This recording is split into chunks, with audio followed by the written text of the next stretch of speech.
My name is Marlène Lahuel. I'm the director of the Institute for European, Russian, and Eurasian Studies at George Washington University. And it's my pleasure to welcome you to this event on US-Russia relations in light of a highly polarized US presidential election. There are several US school of thought on the relationship to Russia, the same way there are several Russian school of thought on the relationship to the US. And for today, we have invited those on both sides who want to keep the dialogue, even if it's a difficult dialogue, going on at a time where the two countries are criticizing each other very heavily. And I would like to thank Vadim Grishin for being the driving force behind this event, and thanks all our speakers for finding the time to joining us for this long morning event. We will have three panels looking first at the political, then the economic, and then the kind of identity, cultural sides of the US-Russia relationship. But before that, we have the honor of receiving Ambassador Thomas Pickering as our keynote speaker. And we are now preparing at the Institute a publication by Ambassador Pickering reflecting on the evolution of US foreign policy and of the US-Russia relations that we hope to have published on our website by the end of this month. So I would like to welcome our guest and everybody, and now would like to give the floor to Peter Rollberg, Associate Dean for Faculty and Research Affairs at GW, who will be introducing Ambassador Pickering and moderating the discussion. Peter, the floor is yours. Greetings, speakers.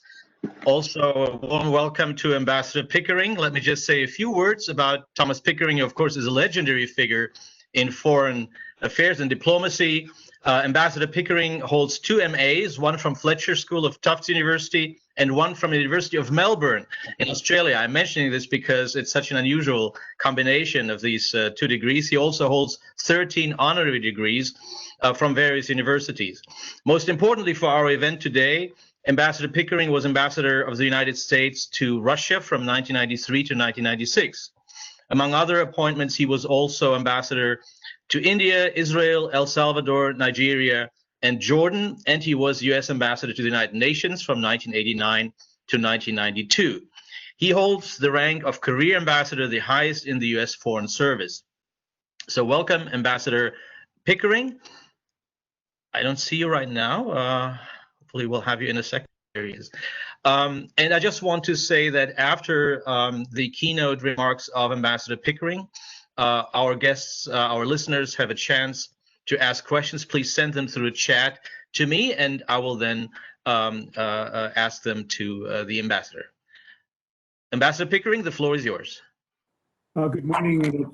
It's a great pleasure to be with you. Thank you, Professor Lahuel, for the kind introduction, and thank you, my good friend Vadim Grishin, for your good words. This morning, the challenge is to speak about the United States and Russia in ways that I hope are both intelligent and intelligible. I'm going to speak in 3 parts. A very short part on the bad state of US-Russia current relationships, a somewhat longer part on the options that may be available to us, and a third part on the various steps that might be useful and helpful in carrying out those options.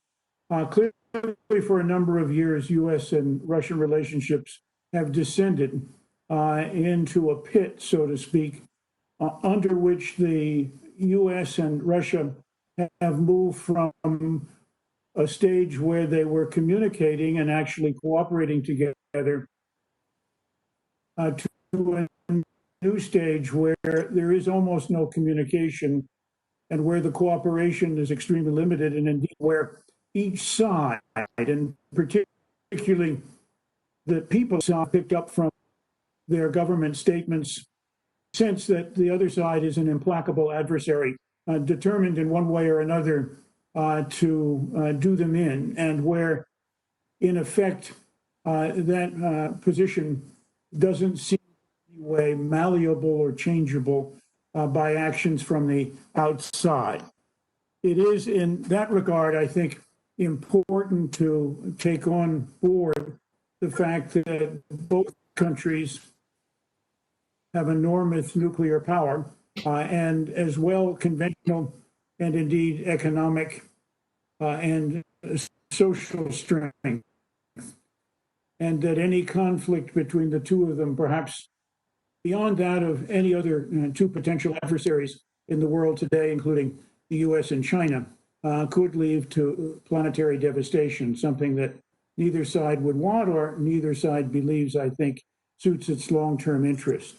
So against that very bleak and doleful background, let me turn to something that diplomats often seek to avoid. What are the paths forward here?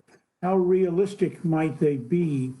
And how can we, in effect, choose among them in a way that is most sensible?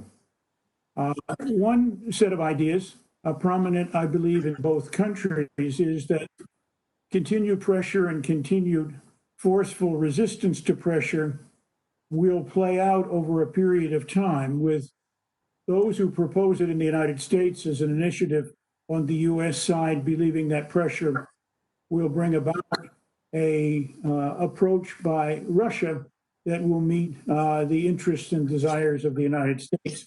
And Russia deeply dug in, feeling it must resist that and continue to put its own pressure on the situation to seek to carry out its objectives. The second approach is a more open door to the ability to both contact and explore options and opportunities between the two countries, something that in its own terms is going to be very difficult to do. Let me compare the two for a moment.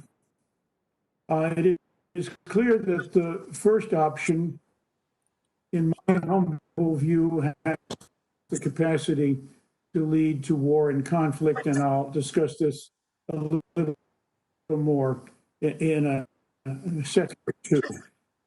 The second option has no guarantee of success by any means. And in many ways, it does try to exhaust measures short of use of force in any conflict as an effort to avoid catastrophe on the one hand and bring about a solution on the other. But diplomacy, which is the predominant aspect of the second option, is always an uncertain process with no guaranteed outcome. It is clear that the first option now seems to be the performance of the Trump administration. However, I think you will all agree with me that there is in the performance of the Trump administration two separate views. One on the part of President Trump that seems to have a kind of idolizing relationship with President Putin, his admiration for a person who has shown strength on the one hand, and on the other hand, a strong feeling, particularly among his Republican supporters, that Russia is a kind of implacable adversary, needs to be opposed at all costs, and which has led to a feeling both among Republicans, but among some Democrats and among their popular supporters in the United States, of having demonization of the other side, of Russia, in this case, replace the thought that cooperation might produce useful benefits. This, in a very brief way, of course, gives you some of the current challenges in U.S.-Russia relationships, but also an important starting point for taking a look at how things might go ahead. On the view of the Trump administration, it is clear that the election, if it results in their selection as the next American presidential administration, will lead more to more of the same. The expectations that pressure will produce on its own a kind of miracle result risk a really serious problem of putting both sides in a position where accidents and miscalculations could lead to a nuclear exchange, and nuclear exchanges are not, in the view of most of us who have dealt with that problem, things that are easy to stop once they get started. And indeed, I know of no good theory and certainly no good practical experience which tells us how and in what way a nuclear exchange, once it got going, is likely to be stopped. It is important to note that in respect to the second point, as I said just a moment ago, there is no certainty that diplomacy will actually work in these regards, although it does require deft and thoughtful diplomacy for it to be effective. For Biden, it's an important option. And certainly in the United States, there is a domestic feeling, in part engendered by the disintegration of our relationship, that Russia can no longer be dealt with either usefully or effectively. And that will have to be overcome because it has put the American public, including significant numbers of Democrats, in a position to believe that demonization of Russia is the only way to sensibly carry forward with American policy in this regard. We have also seen that over the period of the Cold War between the US and the Soviet Union, there was a moment at the time of the Cuban Missile Crisis when people's thinking about the problem of a potential nuclear war led them to believe that it was important to begin to start conversations, particularly about arms control and disarmament, to try to lessen the chances of that kind of a catastrophe coming up. And indeed, this took place in a context where I think increasingly, as those negotiations over many years succeeded in building some sense of stability in the nuclear relationship, that it was important for both the United States, the Soviet Union, the United States, and now Russia to deal with issues that threaten their existence, issues we call as a result existential, in order to both assure that they survive, but at the same time assure that in that particular approach to survival, secondary problems, which were often the centerpiece of big differences, could be put in the proper perspective, and that each side, having adhered to arrangements which provided for existential survival, were themselves helpful in either diffusing or reducing the intensity of secondary problems and allowing them to either be put on the side and to treat them with diplomacy, or hopefully to have them unroll in ways that both sides would be careful not to once again raise the existential problems. These are questions that obviously are very, very important for the future, and they will in many ways have to be carefully looked at on both sides. The U.S. Cannot proceed, say, under a Biden administration, which is more inclined to do so, if Russia itself is not inclined to proceed. One can see some signs on both sides. The Biden interest in New START extension and President Trump's interest in New START extension, which will allow things to proceed. But in both sides, domestic policies do not seem to be friendly to the idea that conversations, diplomatic efforts, negotiations, and agreements with each other are going to be helpful or useful. And so we need to find ways to build back trust. One thought here is that many thinkers have felt that a series of confidence building measures of one kind or another might be useful in helping to build back trust. Others think a serious attention to the large, important question that separates us over the nuclear postures of both sides and nuclear strategy is a better way to proceed. I don't have an easy answer to that question, but I do believe there is an opportunity ahead that we can pick up on, and that is important. And that takes me to the third part of my talk this morning, a way forward. And can we, for example, start? It would have to be done within 2 weeks, roughly, of the inauguration. It would have to provide for a new way to proceed. It could possibly lead to a discussion between the two sides of next steps beyond New START, an approach that in one way or another might go back to the proposals of the Obama administration for a next level down in deliverable nuclear weapons and strategic delivery vehicles from 1,550 on a side down to 1,000 or 900 on a side as a way to move ahead. The Trump administration has raised barriers to that possibility in trying to insist that China needs to be involved, in part because of China's slow but not irrelevant buildup of its nuclear posture, mobile land mobile missiles and new weapons, while at the same time the United States feels very, very strongly that the Chinese large buildup in intermediate delivery vehicles, particularly around Taiwan, is a threat the U.S. cannot counter without either some arms limitation or a large buildup on its side of land-based such missiles. That is in a way something of a diversion because the U.S.'s air-delivered and sea-delivered capacity to counter China is real. China is estimated by some as around 300 deliverable nuclear weapons, perhaps not all necessarily intercontinental in any way at all, compared with roughly 4,000 or 5,000 on both sides as part of the entire nuclear possession on both sides, and deliverable weapons of 1,550 on both sides.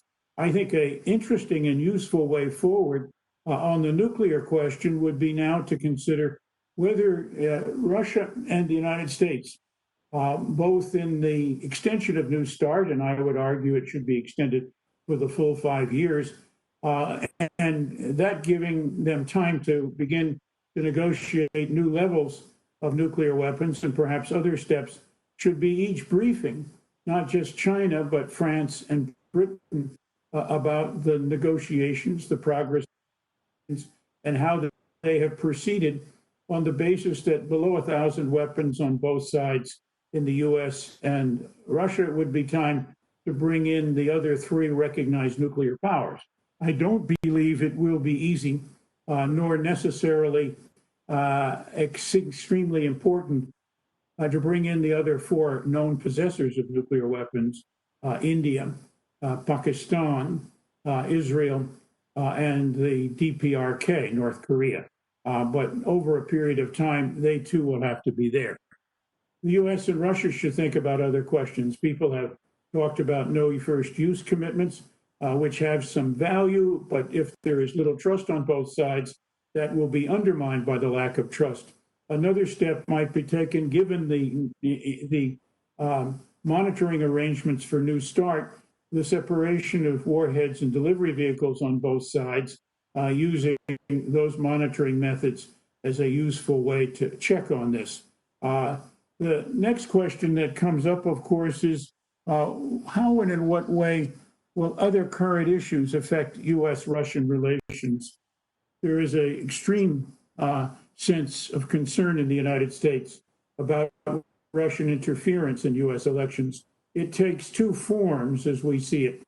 One is so-called soft interference, where the interference is designed to provide material in the wide flow of information, particularly over the internet, that comes to American voters, which in one way or another can influence their views about the candidates and therefore the outcome. The other is what I would call hard intervention, where cyber penetration and hacking techniques are used actually to interfere with the votes counted and how and in what way the counting is accomplished, particularly using machine systems. The U.S. uses paper backups for almost all of its voting, so this is a less feasible way of influencing outcomes. But in the turmoil that's expected surrounding the U.S. vote, including things like will each party accept the outcome, and how and in what way can voters who are registered vote, how can the registration be kept open, and how can the millions of mail-in voting ballots be counted in time, opens up more activities in this area. It is, I think, also important to note that We exist in a world where each of us organizes and uses intelligence organizations to provide information and otherwise to influence outcomes and activities on both sides. Intelligence, by definition, is designed to operate in ways that do not comply with local laws in each country. So they are, in that respect, illegal actors. It is also true that in the intelligence sphere, intelligence organizations which ignore opportunities are generally not considered successful by the political authorities of the country. And so for each country, it is its own responsibility primarily to protect its elections. And there's an old in English, fool me once, shame on you. Fool me twice, shame on me. And so there is, in that regard, some serious questions that will have to be addressed. The U.S.-Russia relationship is not all either elections nor is it all strategic stability, but they play their own roles in the attitudes in the developing negative sense of relationships.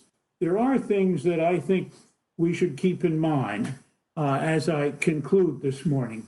One is that even in this worst of times, there are areas where we still cooperate or we still have opportunities to cooperate. So we are not totally devoid of some ways to work together as a beginning basis.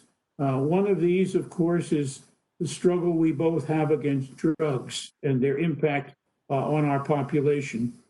Secondly, the common struggle against terrorism.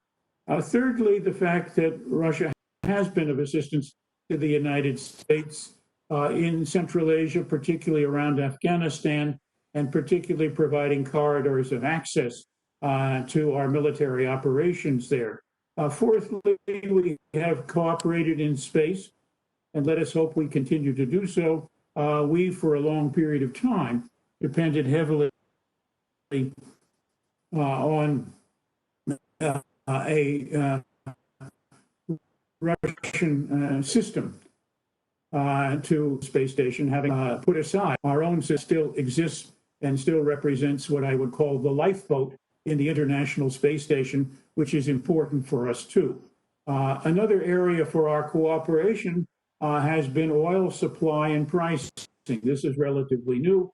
The U.S. has become a very significant exporter, if not the world's largest exporter of liquid petroleum and increasingly gas. And this is a result of the use of fracking in the United States, but it has meant the United States, Saudi Arabia, and Russia have consulted together recently over questions of stability in oil pricing arrangements important to both of them.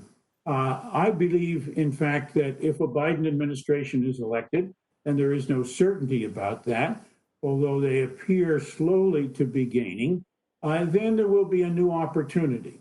The answer there will be, is Russia also ready? And I cannot speak, obviously, for President Putin or Russia at this time. I have pointed out areas where things might move and should be profitable to move and take place, but there's no certainty about any of this. And so for all of you, I wish you all the best in the discussion and the panels, which I know are going to follow this introduction on my part. Thank you for the chance to do so, and I look forward to whatever questions you might want to raise. Thank you so very much for these synopses. You have worked both for Republican and Democratic presidents, and it seems that both parties appreciated your expertise in foreign policy, whether it's with the Middle East or with Russia.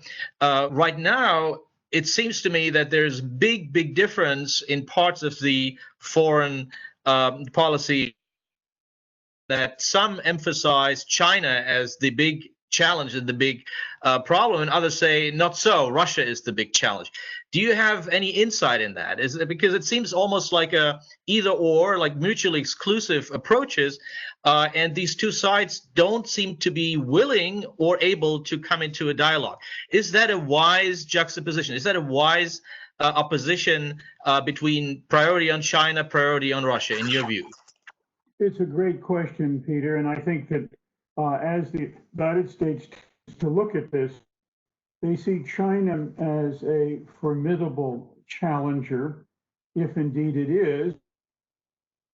Russia side, because of the rise of China, in part because, in effect, Russia's economy no longer represents for the United States anything like the competition, partly because the Trump administration in particular has emphasized strong pushback against China and trade war as a way to proceed, and has sought in one way or another, perhaps through a combination of pressure and negotiation, to find a way to deal with that.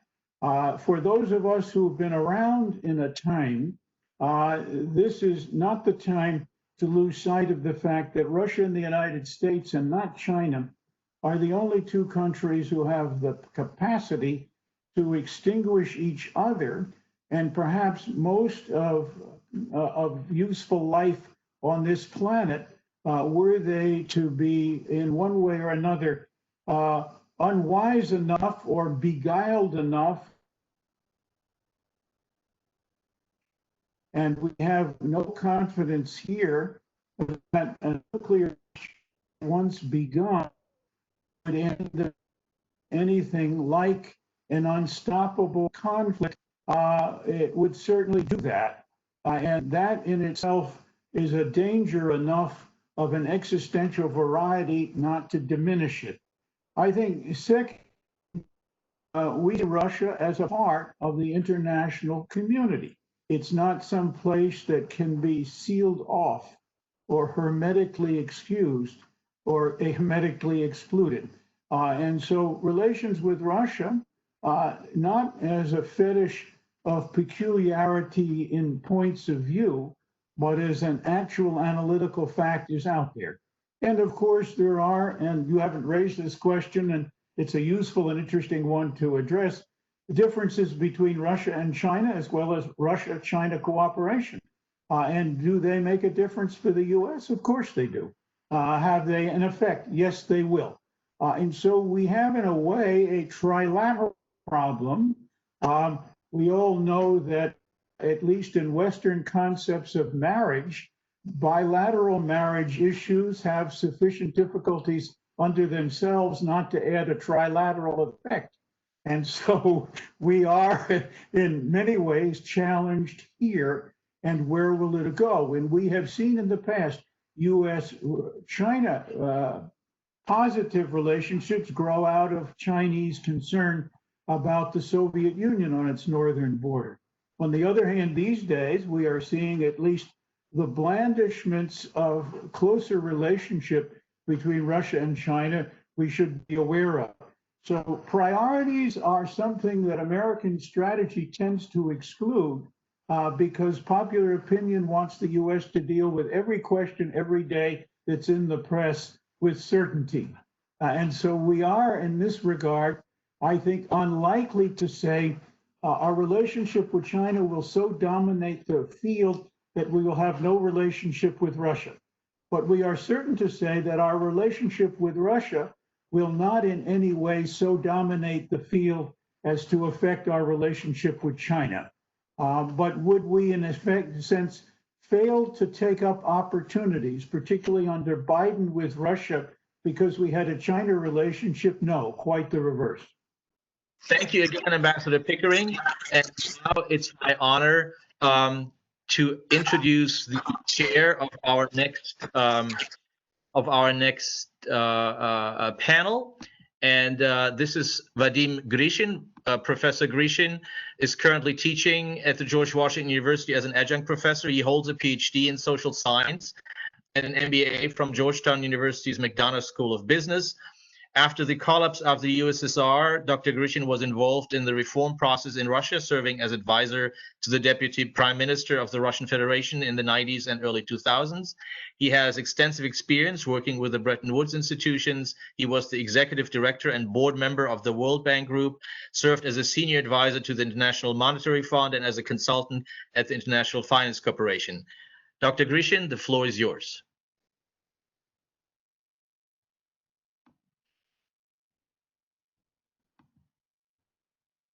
Thank you very much. Can you hear me? Yes. Oh, okay.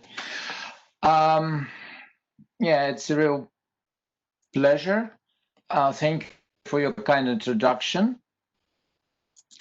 Good morning, good afternoon, and good evening to all of you tuning in from wherever you are.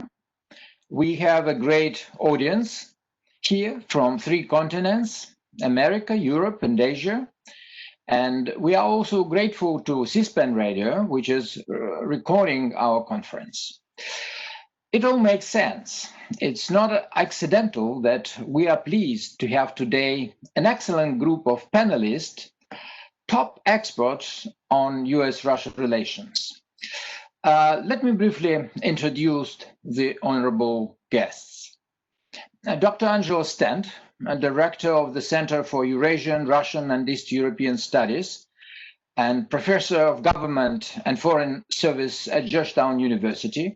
She's also Senior Fellow Non-Resident at the Brookings Institution and co-chairs its Hewitt Forum on Post-Soviet Affairs. From 2004 to 2006, she served as National Intelligence Officer for Russia and Eurasia at the National Intelligence Council. From 1999 to 2001, she served in the Office of Policy Planning at the US State Department, and her latest book is Putin's World, Russia Against the West and with the Rest, for which she won the Fletcher School of Law and Diplomacy Prize for Best Book on US-Russia Relations. Professor Tom Graham, a distinguished fellow at the Council on Foreign Relations and a senior advisor at Kissinger Associates. Tom is also a co-founder of the Russian, East European, and Eurasian Studies program at Yale University. He's a research fellow at the Macmillan Center in Yale. Dr. Graham was special assistant to the president and senior director for Russia on the National Security Council staff from 2004 to 2007, which he managed a White House Kremlin strategic dialogue. He was director for Russian affairs on the NSC staff from 2002 to 2004. Dr. Andy Kuchins, who is currently in Bishkek in the middle of revolution, is the president of the American University of Central Asia and well-known scholar and practitioner on Russian and Eurasian affairs. He has authored, edited, and co-authored 7 books and hundreds of other publications on the region. Previously, he worked at the Center for Strategic and International Studies in Washington and at the Carnegie Endowment. Eugene Romer, who is currently a senior fellow and director of Carnegie Russia's and Eurasian program. Prior to joining Carnegie, Gene was the National Intelligence Officer for Russia and Eurasia at the US National Intelligence Council from 2010 to 2014. Earlier, he held research appointments at the National Defense University, the International Institute for Strategic Studies, and the RAND Corporation. He has also served on the National Security Council staff at the State Department, taught at Georgetown University and George Washington University, and published widely. So we have a really stellar panel. I want to note that we scheduled our conference long before some open letters were published in Politico about US policies regarding Russia. Each of them was signed by a number of prominent experts on US-Russia relations. All the authors and signers of these letters, despite their differences, have agreed that previous approaches in the so-called policy reset have not been very effective. Now the time has come to think this over, to engage in creative analysis, and realize better where we stand and consider what we could do in this rapidly changing, interconnected world. So we can defend principles and national interests while avoiding deadly confrontation. This will be the main topic of our first panel today. Tom, could you kindly kick off our discussion and share some of your thoughts on this subject?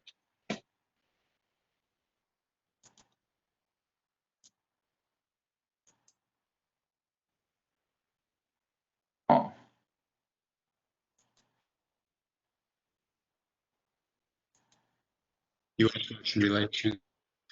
And as Thomas Pickering just said, it certainly is an urgent task. We need to move beyond the current adversarial relationship, which runs too great a risk of accidental war, to one that promotes global stability, restrains competition, and encourages cooperation when necessary. To do that, I would argue we need a new model for relations. And what I'd like to do now is to lay out the main themes of an article that I co-authored with Dmitry Trenin, which appeared in the September-October issue of Survival, strangely enough entitled Towards a New Model for U.S.-Russian Relations. The models now being advanced, we argue, fall short in fatal ways. Reset, strategic partnership, balance of power, and détente 2.0 all fail to take into account either fundamental realities of U.S.-Russian relations or the complexity of today's world. We cannot, however, abandon the search for a new model. The United States and Russia are and will long remain pillars of the global order. They are among the few truly sovereign states in the world today. That is, states that are resistant to outside interference and able to conduct independent foreign policy. States that determine the structure, the substance, and the direction of global affairs. And even among sovereign powers, Russia and the United States play a special role.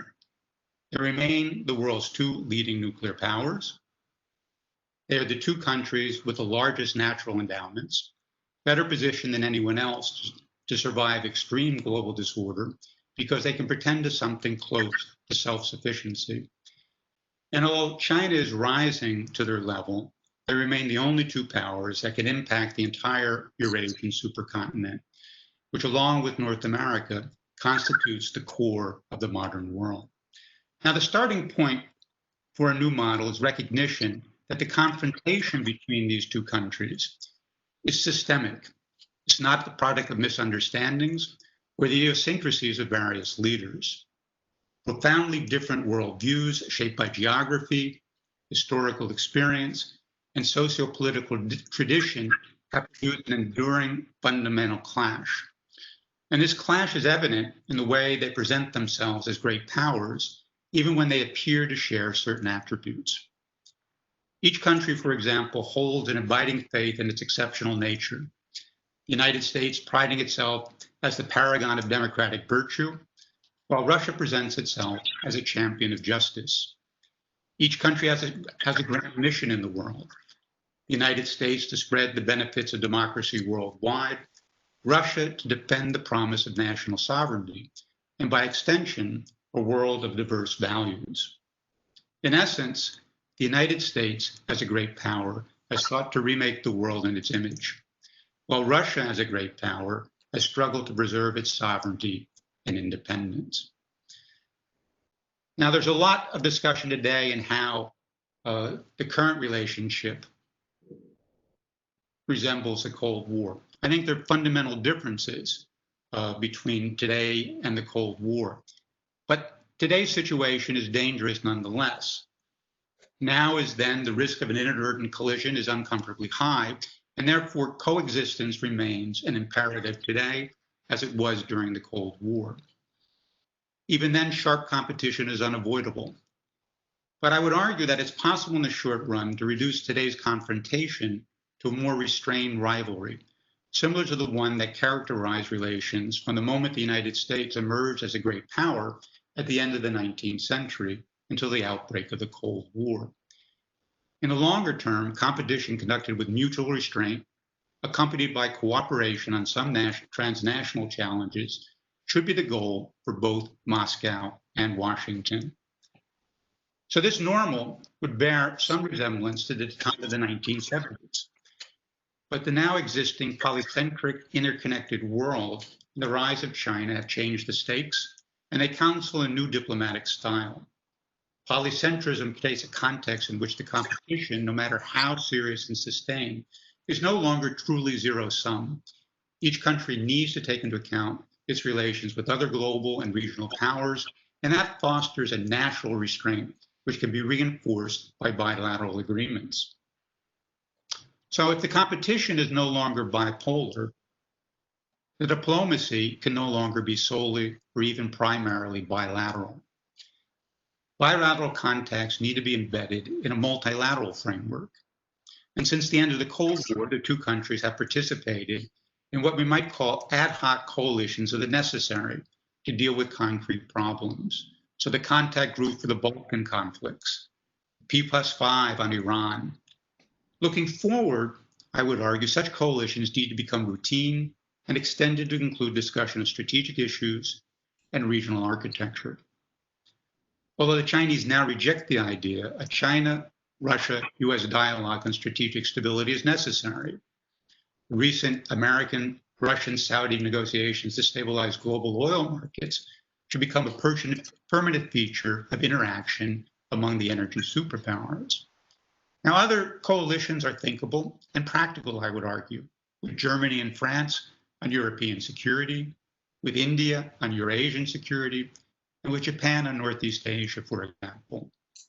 Such multilateral strategic dialogues would mitigate the negative consequences of US-Russian asymmetries, enrich discussions, and are more likely to result in ideas that can be implemented in practice because the critical countries on a given issue are engaged from the very beginning. Now, of course, many of these dialogues are not yet ripe for official discourse. They're best pursued unofficially in expert channels, ideally with official support.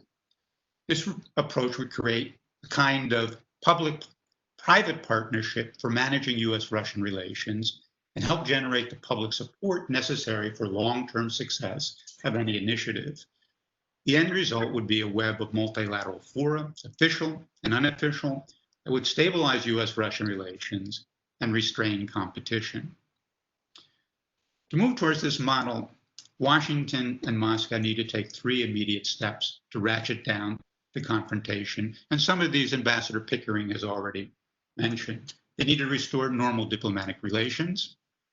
They need to extend the New START agreement, and they need to elaborate rules of the road to manage the disruptive impact of interference in each other's domestic affairs by cyber and other means. And as we make progress on these tasks, it will facilitate productive discussion of other issues where the United States and Russia are major players, but can also be resolved multilaterally. And thus, the long-term challenge is to foster durable frameworks for responsible competition on key global issues and in strategic regions, especially Europe and East Asia. So US-Russian competition would, of course, continue. The aspirations for partnership of the immediate post-Soviet decades have evaporated irretrievably. They're wanted neither in Washington nor in Moscow. The future is going to be a mixed relationship of competition and cooperation, heavily tilted towards competition, and with the cooperation often aimed at managing that competition. Moscow and Washington's goal in this environment should be to fashion what we might call responsible great power rivalry. It's going to be grounded in enlightened self-restraint, leavened with narrowly based collaboration, and moderated by small multilateral formats. That, I would argue, is a new model for US-Russian relations and the one that we should be considering at this point. So let me end there. Thank you very much, Vadim. Oh, thank you very much, Tom, for your insightful presentation. There is here, as always, a lot of food for thoughts, and hopefully we'll have time to discuss some of your main points later about this new model. Our next speaker is Professor Angelo Stent. Angelo, you are a great expert on reset policies. Why they don't work? What can replace them? And while thinking about prospects of US-Russia bilateral relations, should we expect their further deterioration, or should we consider chances for normalization? And what would normalization of relations in this current context mean? The floor is yours. To the George Washington University for inviting me to participate in this panel. Tom Graham has given us, I think, a very broad framework looking toward the future. I'm going to focus actually on the US, on what the United States could and should do to try and normalize relations with Russia. And I'm going to divide my talk into 3 parts. The first is, what the US itself has to do if it wants to get out of the precarious situation in which we find ourselves. And we've heard about that both from Ambassador Pickering and from Tom Graham. Secondly, whether the instruments that we have for dealing with Russia are adequate. And thirdly, in what areas we will be able to normalize relations with Russia, and where we should eschew trying to resolve problems with Russia because they are too intractable. So a couple of preliminary cautionary remarks. Resets don't work, and we've already heard that from previous speakers. I've written a book detailing how every American administration since the collapse of the Soviet Union has tried to find a better way of dealing with Russia, as have Russia's 3 post-Soviet presidents at different times. They've also tried their own resets. None of these resets have worked because the US and Russia have very different ideas about what a productive relationship would look like, and expectations have often been unrealistic. Normalization is a goal to work towards, but without any illusions about finding a much new, better way of working with Russia. And again, you've heard from Tom Graham about why that really isn't possible. Now, another problem today is that Russia has become such a toxic issue domestically that it's virtually impossible to have a reasonable civilized discussion about Russia, even among experts. The dueling letters in Politico, Vadim mentioned them. You should read them. The first one, obviously, Tom Graham was one of the organizers. I believe Eugene Rumer was a signatory. Then there was a second letter. There's also been the third letter from East Europeans advocating different ways of dealing with Russia. But those letters themselves are a very polite example of how divided our expert community is. And that's without, talking about what you can read on social media. And I'm sure many of us, when we write things, if we do look at social media, are quite appalled by some of the things that are then said in response to what we do. So if we are to normalize ties with Russia, we cannot let Russia policy become a casualty of our own deeply polarized society, where Russia and Trump are often discussed interchangeably by those who oppose President Trump.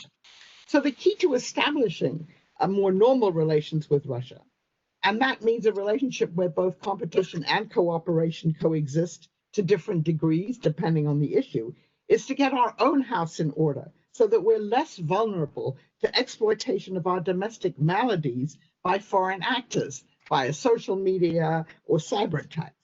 And Russians of all persuasions, politically, marvel at the way that we have depicted them as all-knowing giants who can wreak havoc with our democracy. We are surely stronger than that, and it behooves us to deal with these issues domestically and to overcome some of this toxic and often hysterical polarization when we talk about Russia. Clarity begins at home. So let me outline what the United States has to do if it wants to normalize ties to Russia. And what do I mean by normalized? That means to have a relationship where there are regular channels of communication on the most important bilateral issues to mitigate the kind of dangers that we've heard from our previous speakers that really do haunt the US-Russian relationship. So the first challenge for the US is to present a unified, coherent policy. And now I'm talking also looking toward the next administration. During the Trump administration, Russia policy has been a cacophony.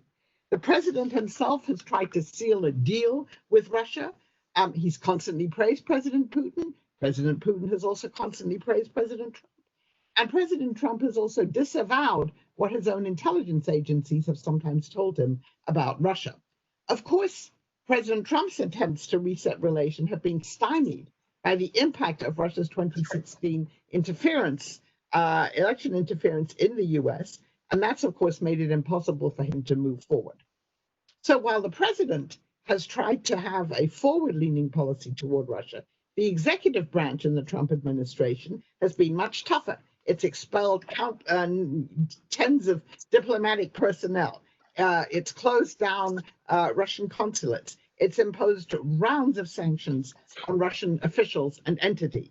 Serious arms control negotiations have come very late. We understand yesterday in Helsinki some progress was made, toward extending New START. We'll have to see whether they can accomplish that before the election.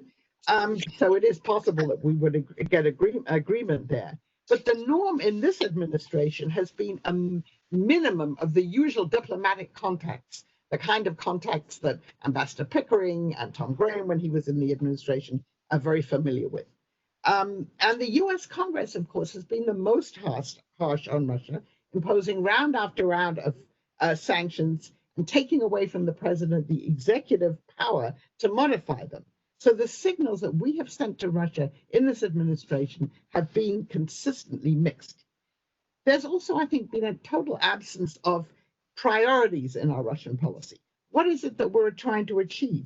One of the most important issues, which is secondary. This is not unique to the Trump administration. I've seen that in previous administrations too, but I think it's more pronounced in this one, this kind of lack of a set of priorities. So the next administration needs to speak with one voice when it comes to dealing with Russia and to be clear about what its priorities are. So let me turn to the instruments now that we have. Are they adequate as we face the challenges of dealing with Russia? When in doubt, the US tends to impose sanctions, and we've seen that very much in the last 4 years. Admittedly, the means that we have of responding to Russia are limited. No administration, of course, has been willing to use military force to counter Russian actions in, say, Georgia or Ukraine. So sanctions are one of the very few means that we available to respond to Russian actions which we disapprove. But how effective are these sanctions? Have they altered Russian behavior, even as they impose economic costs on Russia? They have not appeared to do so either in Ukraine or in terms of election interference. And to the extent that some of these sanctions involve sanctioning our allies, and I'm particularly thinking about the anti-Nord Stream 2 sanctions, they are surely counterproductive. Moreover, some of the proposed congressional sanctions now on the books would seek to isolate Russia from the global economy. It would sanction virtually the entire Russian energy industry. It's really not clear anyway what that would accomplish. So I think and moreover, I think this administration's dual policies of sanctioning Russia and unleashing a trade war with China have already pushed those two countries closer together. And I know we're going to hear more about that. The problem with congressional sanctions is they're punitive. There's very little flexibility to modify them should Russia alter its policies. Unlike, for instance, the European Union's Ukraine sanctions, which can be lifted if Russia were to begin to implement the Minsk agreements. The Russians know this, and they pursue policies with the expectation that US sanctions are more or less there forever. Moreover, sanctioning Putin's closest allies has had the opposite of the intended effect. It's made them more dependent on him rather than alienating them from him. Surely a better way of dealing with Russia is to respond in kind on issues where Russia is acting against our interests, be it in social media, be it in the cyber realm, rather than just to continue to impose sanctions. Any effective policy must be a mixture of punitive actions and of incentives if Russia alters its policies, and we don't seem to have too many incentives in our toolbox. So how could the next administration set about to normalize relations? And I'm going to quote what I think is a very wise sentiment from our former ambassador to Moscow, Ambassador John Huntsman. And he said, as he was leaving his post, where Russia has a national interest, they will engage, and you have to be smart enough to identify areas where we both have overlapping interests. Where we have interests and they don't, they are not just going to waste their time, and neither should we. Therefore, identify those areas where we really do have common interests and where it's worthwhile putting the energy into negotiation. Arms control is clearly a top priority here. We've already heard about this. We have to regulate our respective nuclear arsenals. Neither country wants to embark on a costly new arms race, and we do not want further proliferation of nuclear weapons, which would be an outcome of failing to move ahead with bilateral arms control. Eventually, and again, we've heard about this already, China will have to be brought into future negotiations on these issues, but we can certainly, and Ambassador Pickering talked about that, extend a New START agreement, and then move forward into talking about where China fits into this. There are other issues. We've heard about them: counterterrorism, the Arctic, even climate change, where we could work together. But in those kinds of areas, there will always be competition and disagreement, as well as cooperation, and our interests will not always coincide. The broader challenge really is what else is on the US-Russian agenda, because the range of issues in which we must engage is really not very extensive. This is a relationship, I would say, with a limited agenda and few stakeholders, and that's something we'll have to think about going forward. And the key area where I think it's going to be most difficult to engage Russia is what we call, for want of a better word, the post-Soviet space. Russia does believe it has a droit de regard in its neighborhood, that it has a right to a legitimate sphere of influence, and that would include a veto power over the foreign policy choices of some of its neighbors. So far, the US and its allies have refused to accept that. But there's very little, as we've seen in the war in Ukraine, that the West can do to counter Russian incursions into its neighbors and to push back on the kind of pressure that Russia imposes or tries to impose on its neighbors. Some of our colleagues suggest that we need a dialogue with Russia on the post-Soviet space. The problem with that is the specter of having the United States and Russia discuss the fate of countries without them being present at the table. So I think you'd have to have some kind of parallel negotiations also with Russia's neighbors. But this really is one of the most intractable issues that we have with Russia, and one that so far we've been unable to find a modus vivendi for dealing with. So if the US wants to normalize relations with Russia, we should also, and hopefully the next administration will do that, return to working with our allies in terms of our policy towards Russia. The current administration has gone out of its way to alienate some of our European allies, and that has diminished our ability to work together as we negotiate and deal with Russia.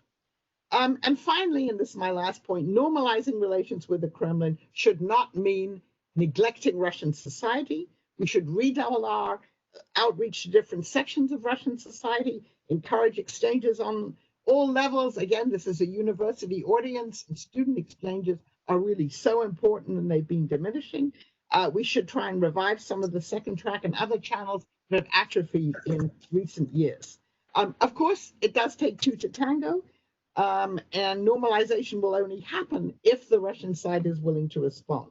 But the next administration in the US should make it a priority to bring coherence and predictability to an extremely challenging relationship, which nevertheless involves existential issues for both the United States and Russia.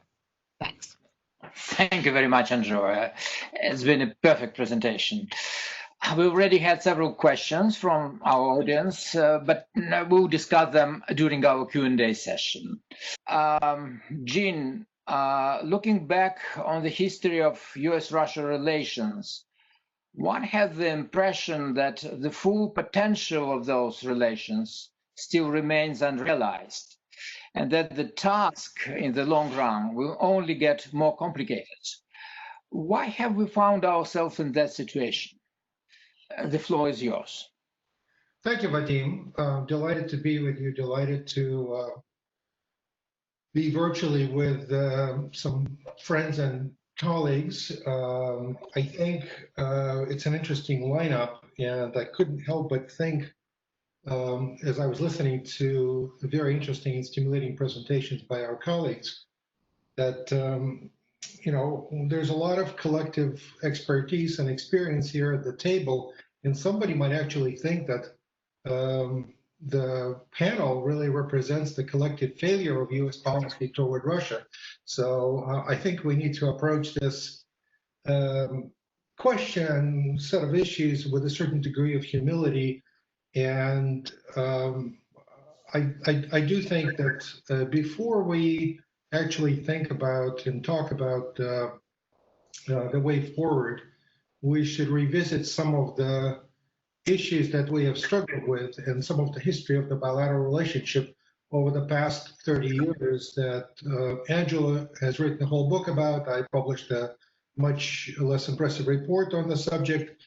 And I would argue, and I think the historical record bears that out, that what we assumed after 1991, after the breakup of the Soviet Union and the end of the Cold War, would be the new normal, would be nothing but normal, but really an aberration of the historical pattern of Russian foreign policy, Russia's relations with the outside world, primarily with Europe and the United States.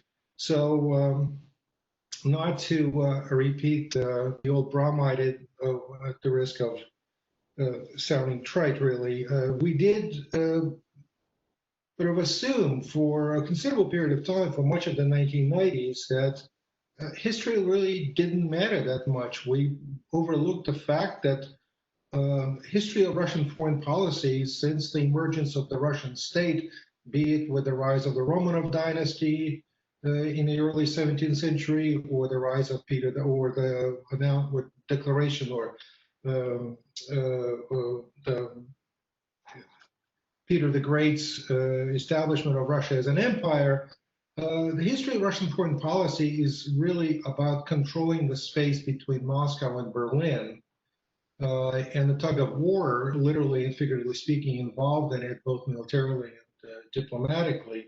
We tended to overlook the fact that the only time in modern times that Russia retreated from Eastern Europe was in 1918 with the signing of the disastrous Brest-Litovsk Treaty, which is, by the way, where roughly the borders of modern-day Russia are today, and that didn't last for a very long time. We assumed that this would be the new normal. We assumed that geography wouldn't matter so much, as we were infatuated with the idea of globalization and its transformational effects on not only on the global economy, but also world politics. We also assumed that political culture didn't really matter. And in any case, we also proceeded based on our conclusion that in the 1990s was Russia much too weak to do anything about any initiatives that the United States and European allies were proposing, and would have no choice but to follow or get out of the way. Those stereotypes persisted in the 2000s, that Russia was still too weak. The United States felt that it was free to act unilaterally. It was unbound after the tragedy of 9/11. It was pursuing the global war on terror that was considered to be in the interest of the entire world, and everybody else, once again, would either follow or get out of the way, but the United States would certainly lead. We overlooked the war with Georgia in 2008 as a temporary deviation and the gasp of the last gasp of the Russian Empire, in a sense. And in any case, the conclusion at the time from the war of 2008 was, of course, the Russian military can crush the tiny Georgian military, but the war revealed massive shortcomings in the Russian military, its capabilities, its ability to wage conventional operations. So once again, it was sort of a reaffirmation of Russia not being really a fully capable actor, a legitimate actor on the world stage. The real wake-up call was in 2014 with the annexation of Crimea, which effectively blew up the entire post-Cold War and arguably even post-World War II European security order. It's the first time since the end of World War II that a country had annexed a part of another country's sovereign territory. And it also revealed or brought back to our minds the idea that Russia and the United States would not, after the Cold War had ended, become automatically partners and friends. That new normal we thought had arrived after the end of World War II. After the end of Cold War, that President H.W. Bush had announced as the onset of the new world order, really tended to kind of sweep under the rug, overlook considerable differences between the United States and Russia. We, it turns out, had very different ideas about our political and ideological preferences. We have a situation where Russia basically adheres to an authoritarian model, and we embrace, perhaps not necessarily under this administration, but I think that will pass, a version of liberal democracy. We are advocates for free market versus Russia's idea of state capitalism, and we do have very significant geopolitical differences. We have discovered geopolitics in great power competition belatedly with the arrival of the Trump administration and new national security strategy, but we also should have realized that Russia had never really considered itself a second-tier power and never really abandoned its own vision of its great power interests and eventually capabilities. In other areas such as bilateral trade and economic relations, the optimism of the 1990s and the early 2000s when we thought that we could be energy partners, so that's been replaced by competition. And whereas we used to think that trade would become one of those binding mechanisms that would help alleviate bilateral frictions elsewhere, prompted by perhaps geopolitical competition, well, we've now turned trade into a weapon with basically institutionalizing multiple sanctions as the only tool effectively that we rely on in dealing with Russia. There's not a whole lot of space that I see that's left really for cooperation. The only area where we do have a shared interest in managing the relationship constructively is the nuclear relationship, or rather with the rise of new military technologies. I would argue it's not just nuclear, but it's also a whole range of new technologies that are coming online, cyberspace, artificial intelligence, and so on, and new conventional weapons that are being developed and eventually deployed by the United States and Russia will revolutionize our ideas, already are revolutionizing our ideas about strategic stability. And that's where a meaningful conversation really is in order. So last but not least, another obstacle to the bilateral relationship that I see, and where I think what we're seeing today is really the new normal, is the fact that personalities do matter. And there's no escaping the fact that Vladimir Putin's personality has become toxic in our domestic politics, that he personally, Russia in general, have become inextricably associated with Russian meddling in our domestic politics. Now, we saw over the weekend the announcement that National Security O'Brien met with the Secretary of Russian Security Council, Mr. Patrushev, and Mr. Patrushev assured Mr. O'Brien that Russia is not and will not interfere in our domestic politics. I'm much reassured by that statement, but I think there are others in Washington who remain to be persuaded by that.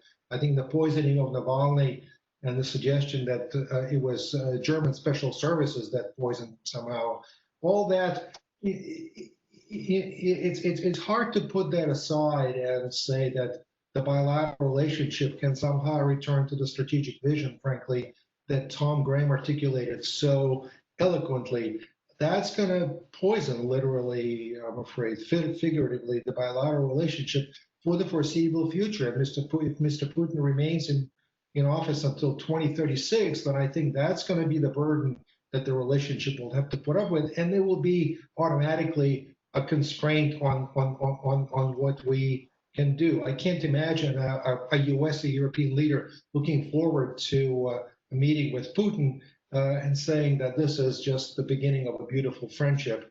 I can't see that as far as the eye can see. And really, just one other point that occurs to me as I was listening to Angela's remarks and others' remarks about the strategic nuclear relationship.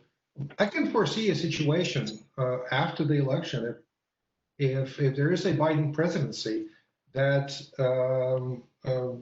the Republican majority in the Senate will discover its long-held opposition to arms control with Russia, and will do everything they can to sabotage the extension of the New START. So this could be another November surprise or something along those lines. So we should not assume that if there is a Biden administration, we'll be in a position to act quickly in the remaining 2 weeks between the inauguration and the expiration of the treaty to move on it. And, you know, other areas where Afghanistan, Ambassador Pickering mentioned, Central Asia, space, I really see our interests diverging there, really not overlapping a whole lot, in part because the United States is getting out of that business altogether. So I think it's going to be a relationship focused on what absolutely must be managed here and now to avoid a confrontation, and not a whole lot more. Thank you. Over and out. Thank you, Jin, for the thoughtful global overview with its alarming perspectives. And now maybe I can't hear you. Sorry. Can I just add one thing? I did not sign any letters. Okay. Yeah. Phil said that I had. I did not. Mm-hmm. And now maybe we can try again to come back to Andy in the middle of Eurasia. So let me just follow on a little bit from Gene's introduction. I spent about 30 years of my professional life, more or less, working on U.S.-Russia relations. And I find myself, I would describe myself in talks after 2014 as a complete failure. A complete failure. I won't go into all the details, but I got so tired of U.S.-Russia relations, frankly, and Russia, that I decided to move to Bishkek. The whole view of Russia in Washington and the U.S.-Russia relationship, it was just so toxic that I thought that was a good time in 2019 to move to Bishkek, where I became the president of the American University of Central Asia. Now, I'll tell you a little bit more about that in a minute, but I will brag that this is, I think, maybe, if you think about what have been successful U.S. projects in the former Soviet Union, whatever we want to call it. You know, this university in Kyrgyzstan, which was founded in 1994 by a few professors from Kyrgyz National University, who gone to the United States on a Fulbright, and they came back with a crazy idea that they were going to establish an American liberal arts style college university in Kyrgyzstan. Wow. They were out of their minds, but they did it. It initially was the Kyrgyzsko-Amerikansky Fakultet, the Kyrgyz American Faculty of KNU. It went independent. It received over the years significant, but the biggest funders have been George Soros and the U.S. State Department. But we now have about 1,400 students, about 150 graduate students.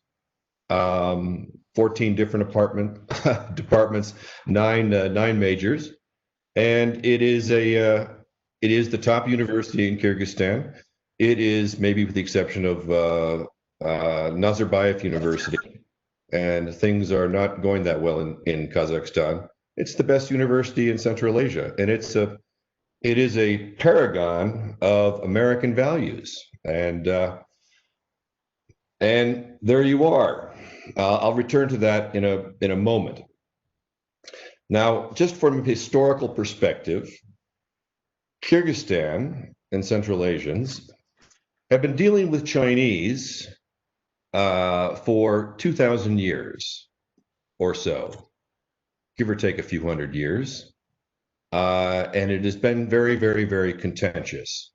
The Chinese Empire in the 8th century, the middle of the 8th century, reached its furthest advance into Central Asia until they lost a major battle in Talas.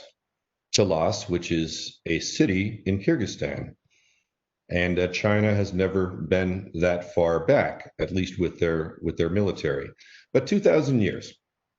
Now, the Russians came about 170 years ago in the middle of the 19th century.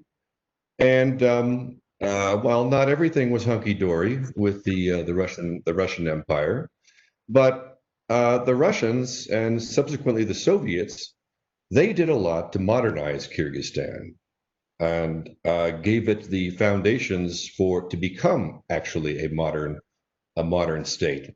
Before the Russians came, the Kyrgyz people and others living in their territory have been living basically like nomads, like they've been living for 2,000 years.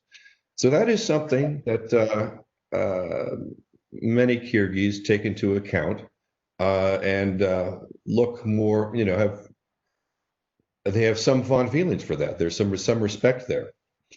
And in the current geopolitical climate, if you polling will show that 95+% of Kyrgyz people strongly support stronger relations with Russia and have a high regard for Mr. Putin, whereas China, it's about 25%. So that long history, I think, has something to do with those current views today.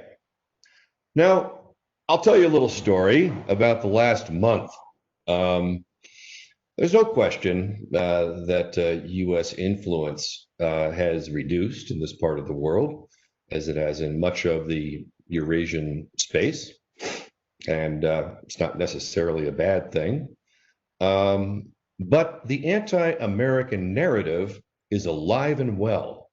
And I arrived back after being out of Kyrgyzstan for a little more than 5 months on August 21st with my wife because of the COVID, couldn't get back in the country.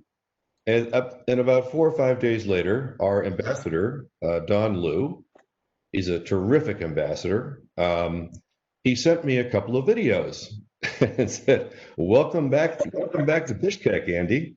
Well, so what were those videos about? Well, it was just the start of the parliamentary campaign. So the videos were about that the State Department had called me, Andy Kutchins, back early from my vacation to start to implement the Amerikansky plan, the American plan. And the American plan was to support 3 of the opposition parties in the parliamentary campaign. And I came with a sack full of money, approximately $60 million, and had been working in cahoots with Don and the U.S. Embassy. And once we had, of course, gotten these opposition parties into the parliament, then the next step of the plan was to push for a coup d'etat and a color revolution. I'm tempted to say it worked, but but that would not be. That's not the story. So in this video, in the other one, and there was one fact they got correct. The one fact they got correct was that, yes, I did arrive back, or 2 facts actually. I did arrive on August 21st, and that, yes, the American Embassy did write a letter in support of my visa to the Ministry of Foreign Affairs of Kyrgyzstan, which was required for any foreigner to come back in the country then. Now, what they failed to note in the article was that the Russian embassy had to write a letter for my wife. She is a Russian citizen, Lilia. But that didn't quite fit the narrative, and it didn't, so it wasn't in any of the video. But it did kind of set off a little light in my head at some point. Wow, maybe they found it, they would get Lilia back in the country because they wanted to get me back in the country so they could start this insane campaign. There were about 7 or 8 videos all told, but one was one of our professors, one of our longstanding professors and our top professors in the International Comparative Politics Department. She has been basically teaching her students color revolution and to fight against the powers that be. I mean, it's really kind of a fantastic scenario. But this last part of the story is really, really ugly. And in fact, in my 40 years of some kind of engagement with Russian intelligence officers, and this is definitely the work of Russian intelligence officers. Kyrgyzstan does not have a sovereign secret intelligence forces. They had one of our students. He is the chair of our student senate. He's been in the student senate for 3 years. He is a great student. He's kind of a poster boy for AUCA. He's a senior right now. Well, he and his boyfriend they went to a hotel in Issyk-Kul to have a nice weekend. And then they got back to Bishkek and they were approached by, these guys. And they showed them that, oh, look what we have. We have these photos of you naked, having sex in the hotel room in Issyk-Kul. That was probably kind of took the edge off them feeling good after a little vacation. And they wanted them to, one of them, who was a current student, was supposed to spy on his other students at AUCA.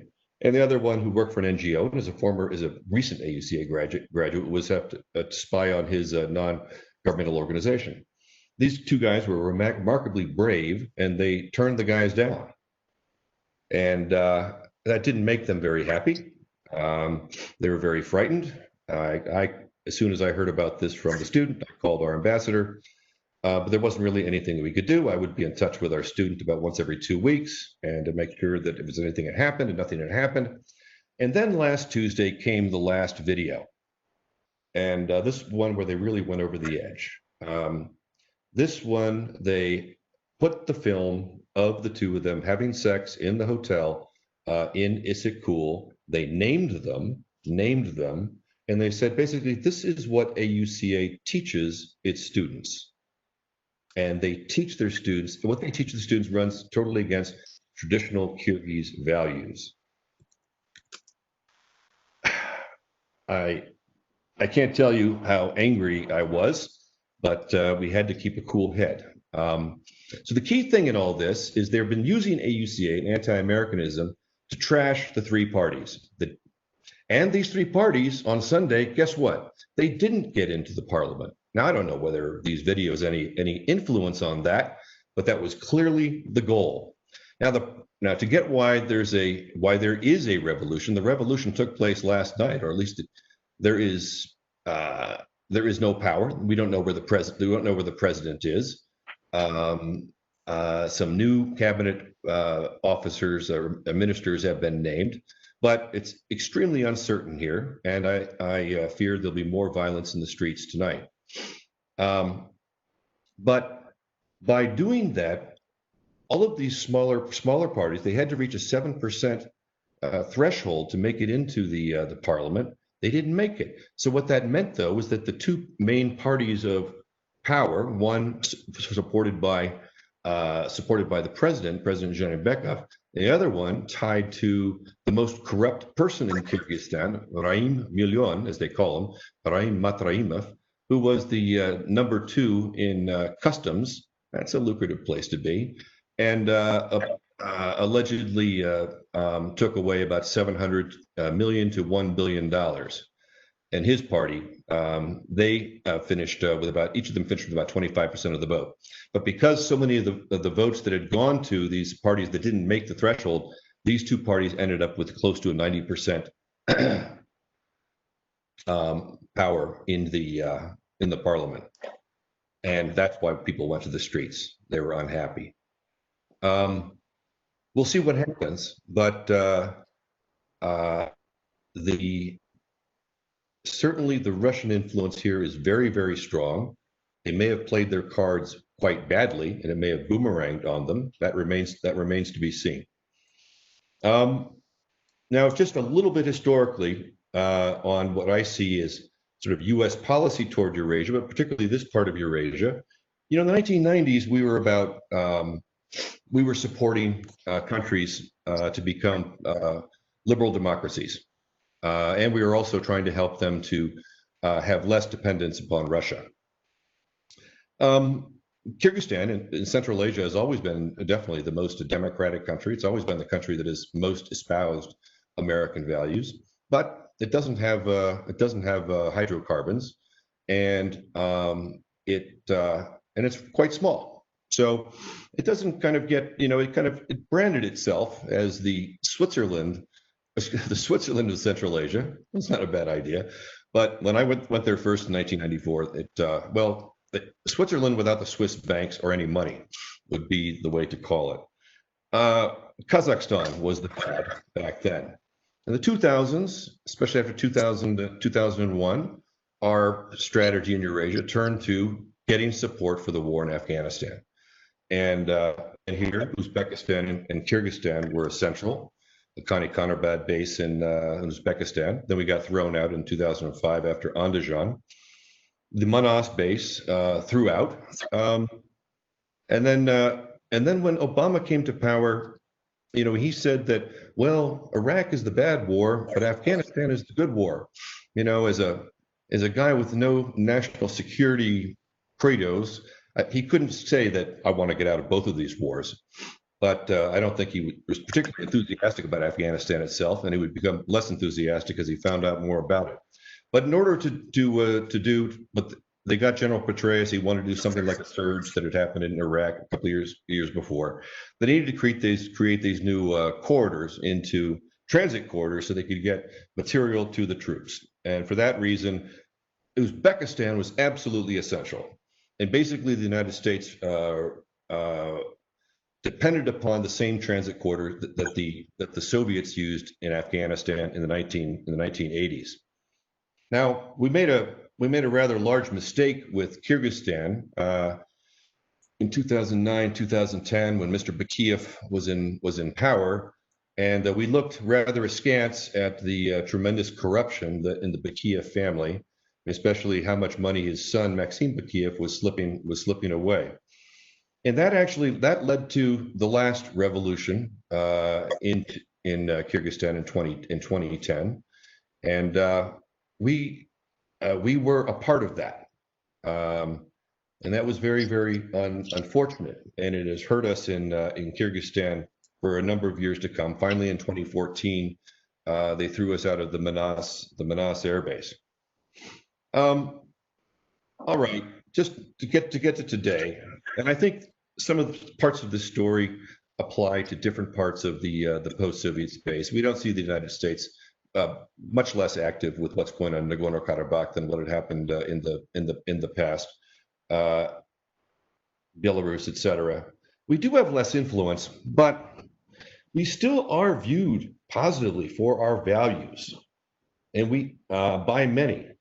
And we are viewed as attractive for our innovation, for our technology, the kind of know-how that that America has exhibited for much of its history. That's very, very positive.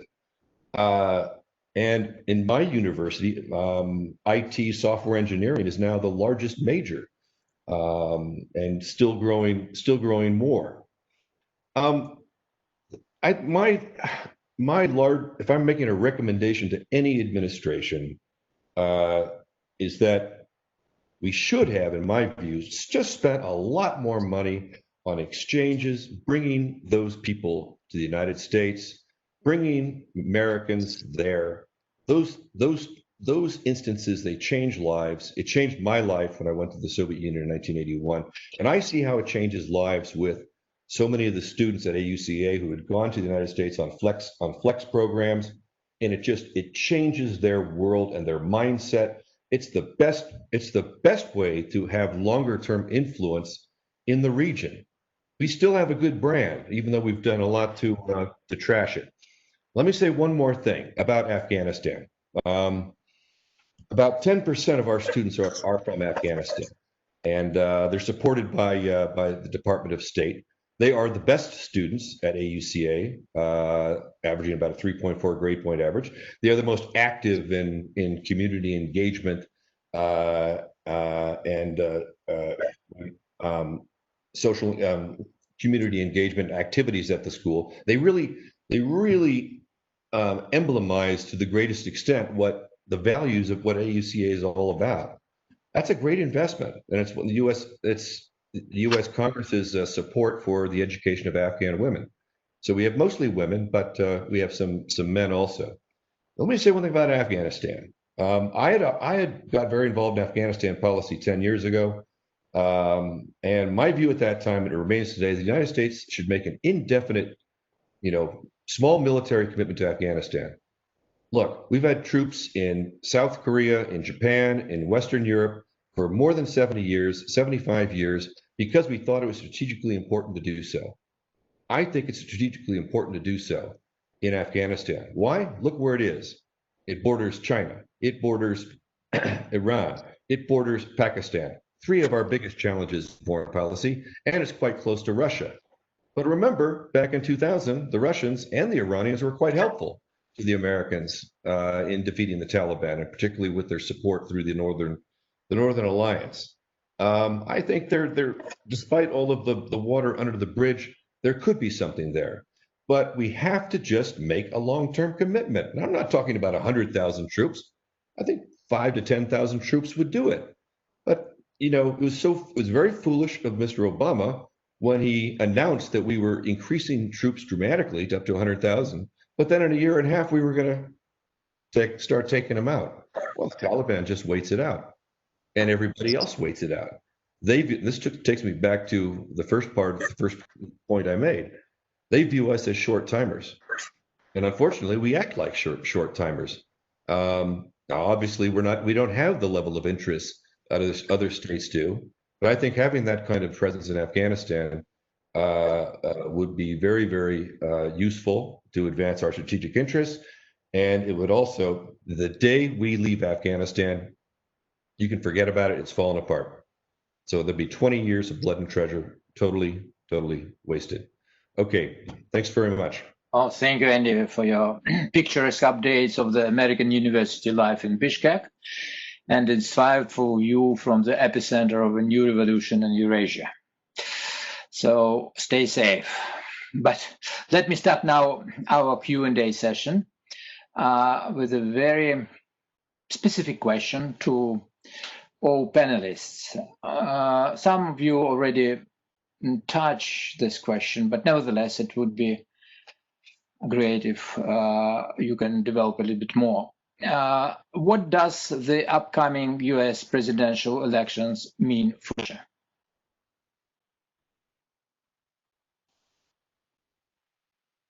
Tom?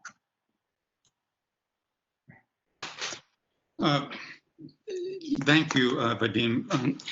I think everybody has that question. I would put it this way.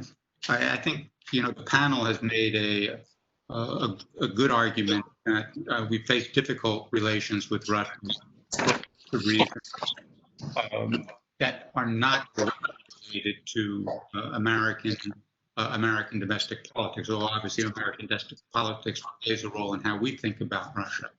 The historical differences that Dean talked about are still going to be there after November, no matter who wins. Will we have an opportunity with the new administration to reduce or ratchet down the confrontation with Russia? I think a lot of that depends on two factors. One is the result of the election itself, but I focus more on the margin of victory than the individual who wins. If there is a large margin of victory, then it's very difficult for any American political figure to make the argument that Russian interference turned the election one way or the other.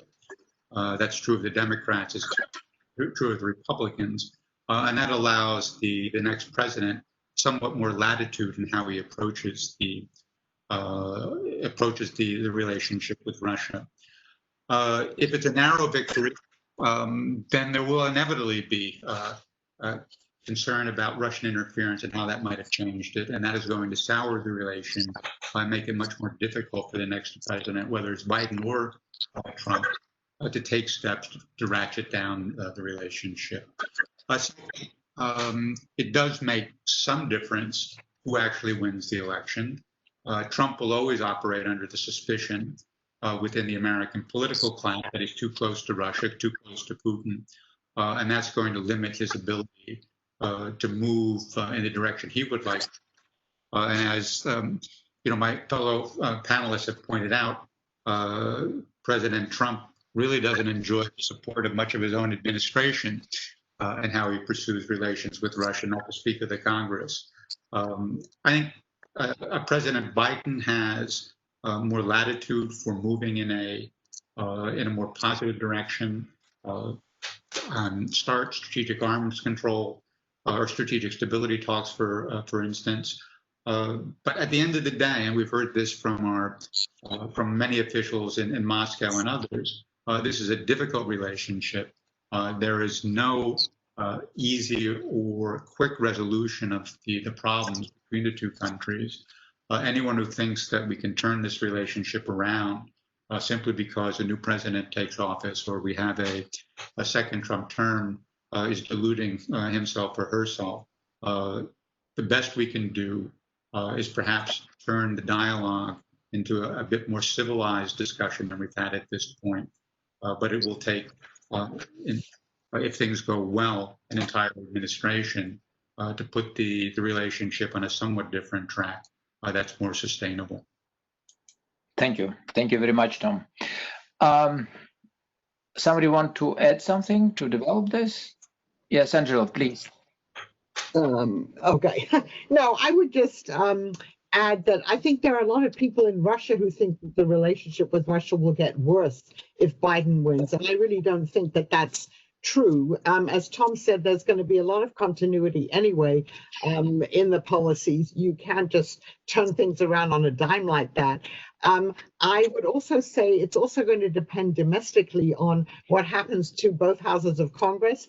If, say, you had the Democrats controlling both houses of Congress and the presidency, then the domestic ramifications of this are going to be different than, you know, the scenario if the Republicans still, say, control the Senate. So I think you wouldn't see any immediate change. But I think what you will get with the Biden administration is an appreciation of traditional diplomacy, which has been missing in this administration. So restoring those kinds of ties that just haven't been there, the channels of communication. I think you may get a reevaluation of the value of sanctions, although, you know, the constraint here is that the sanctions are on the books in Congress, and it's very hard to lift them. But I think you might get some reevaluation of that. And you might get, if you have an administration where people agree on the policy, less fluctuation and clearer signals for Moscow. So I think that some of the concerns that Russians have about a Biden victory are probably misplaced. Thank you. Thank you very much. Jin, what do you ask? Look, I think the idea that apparently animates some people in Moscow that a Biden victory would be really bad for Russia is profoundly misguided. I think that a Trump victory would poison the relationship even more, because regardless of how you interpret it, the congressional opposition would be extremely strong, and the whole issue would remain absolutely toxic in American domestic politics, regardless of the extent to which Russian meddling may or may not affect the outcome of the election. Now, there may be some things that Trump may attempt to do. You know, we've heard speculation about getting out of NATO. I don't know what it will take. I imagine that even this Republican Party will stand in the way of the president's push to do that. He may be completely unrestrained, but I doubt it. So I think there's a relatively small possibility of that. Now, with Biden, I think, or the Biden administration, we know some of the people who are likely to be involved in, and by the way, I'm not involved in any campaign at all, but we know some of the people in the Democratic foreign policy establishment. There is not a whole lot of love lost, I imagine, there toward Russia, but there's also a sense that the United States cannot conduct foreign policy based on the president's personal likes and dislikes, and there's going to be a re-engagement on a number of issues across the board, be it the Middle East, be it a more robust conversation other than the personal dealings between President Trump and Kim Jong-un on the Korean Peninsula, that will necessarily involve some kind of an engagement with Russia. There are other issues there on the table as well. So there's going to be some return, if it's a Biden administration, not to any kind of a partnership. I think we're a long ways away from that, but toward a resumption of some kind of a meaningful, serious conversation, limited. But right now we have nothing, and it's a very precarious situation, I would say. Thank you. Thank you. Andy? Yeah, I think that the Russians would definitely prefer Trump again, with one caveat. I think Putin likes to be the agent of chaos, just kind of controlled chaos. But you can't compete with Donald Trump as an agent of chaos. I mean, he is chaos, and that kind of unpredictability befuddles the Russians and many other countries around the world. But nevertheless, I think the balance is they would prefer him to be in power, and I agree that I don't think. Well, they certainly don't feel about Joe Biden as they did about Hillary Clinton, but I thought they exaggerated how terrible Hillary would be for the U.S.-Russia relationship. But Trump's our diplomacy will continue to suffer, and our ties with our allies, I would assume, will continue to suffer. And in some ways, the fabric of the United States as a country will suffer because he plays on divisiveness. And just to leave us with one example, look how he managed COVID. You can't blame what happened in the United States all on Trump. It was a total national failure, but he contributed considerably to it as the president. So I think that their view that this is a guy who, while he can be difficult in some ways and unpredictable, he is undermining overall the U.S. position in the world, and I think they like that. Yeah, thank you very much. We have only 12 minutes for Q&A, so I will try to ask quick questions and hope that to receive a quick answer if it's possible. Angela Galpirovich from the Voice of America Russian Service asking, nobody is mentioning Helsinki's third basket anymore and speaking only about politics. Does it mean that we are back in 1960s and the only thing with meaning is peaceful coexistence? Okay, thank you for that question. I mean, I think the reason why people aren't, mentioning the Helsinki third basket is the recognition that, Western attempts, U.S. attempts at democracy building, let's say, in Russia, haven't been too successful. We're in an administration now that expressly has said that it's not interested in democracy promotion. But even before that, even under the Obama administration, the commitment may have been there, but the understanding was that this was very difficult. So I'm not sure that we're quite back to peaceful coexistence. In some ways, peaceful coexistence wouldn't be so bad at the moment, given all the tensions we see and some of the rhetoric that we see coming from both sides. But I think the West in general has understood that most of the hopes that it had when the Soviet Union collapsed for how it believed Russia should evolve, those hopes have obviously been not fulfilled. Maybe we were wrong in the beginning to expect that. So I think we're not quite back at peaceful coexistence, but we're probably nearer there than we are at anything that resembles what it looked like just after the collapse of the Soviet Union. Thank you. Thank you very much. Tom, the question from Christina Morgan.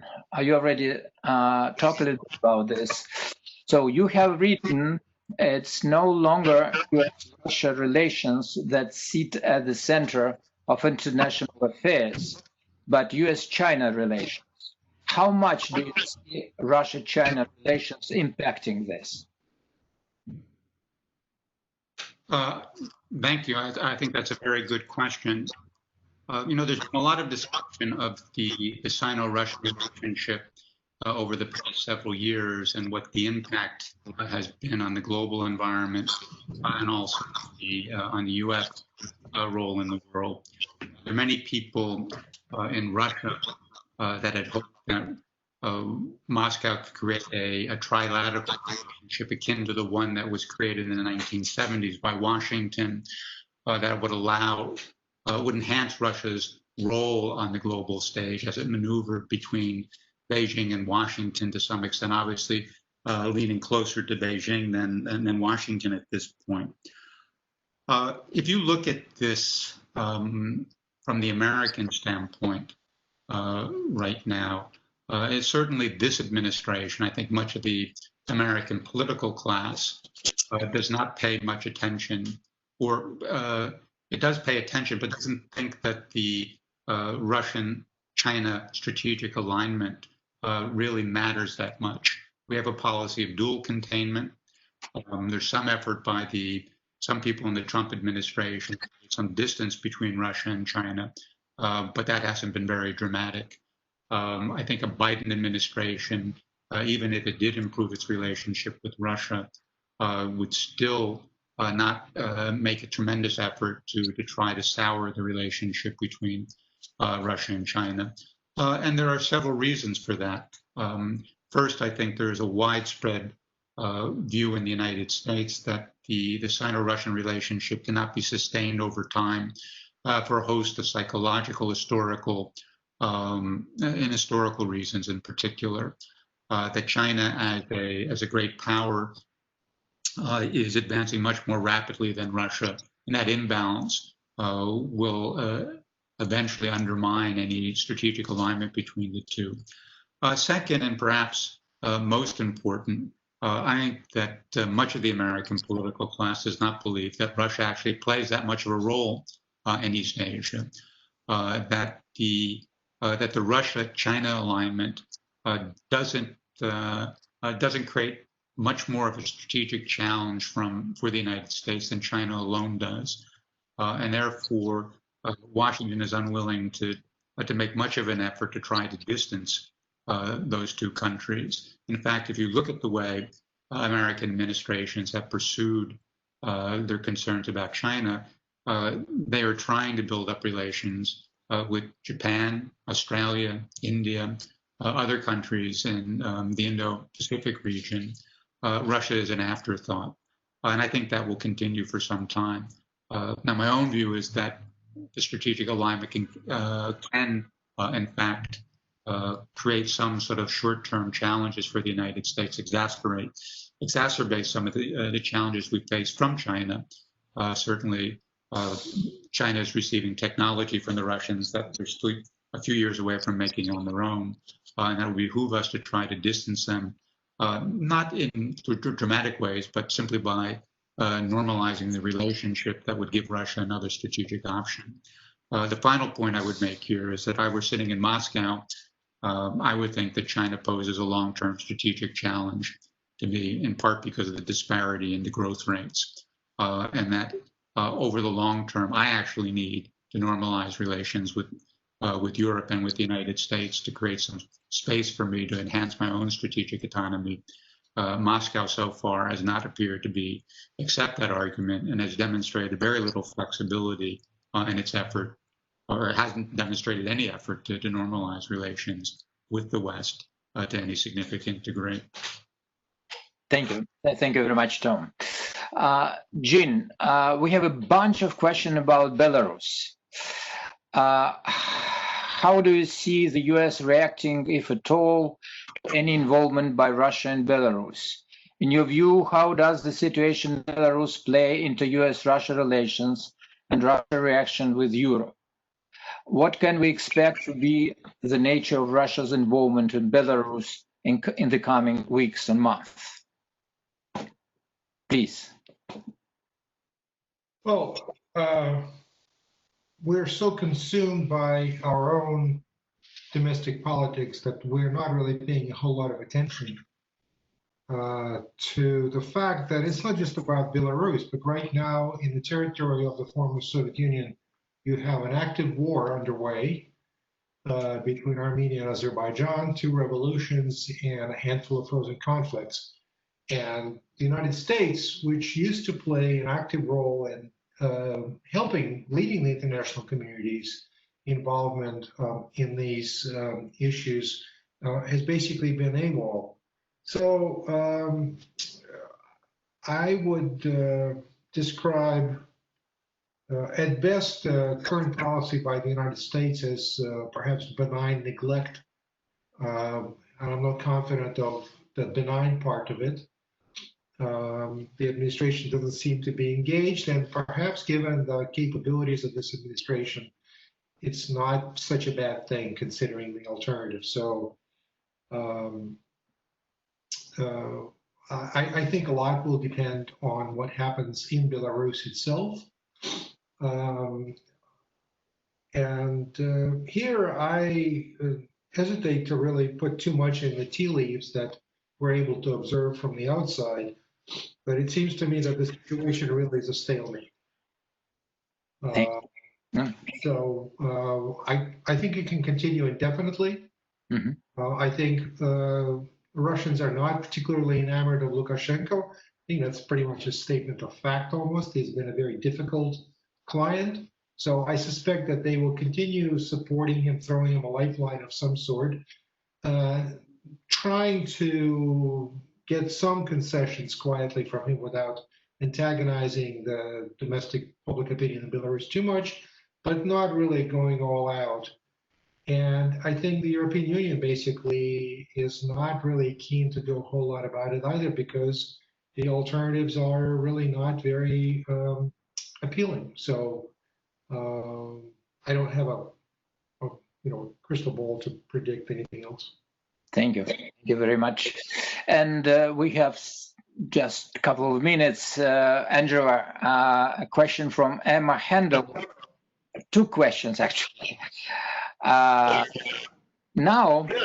that Putin will remain in power beyond 2024 and will enter his fourth and then likely fifth term in office, what can the West expect from him? Is building a productive relationship a possibility, or will the United States have to wait until there is a transition of power?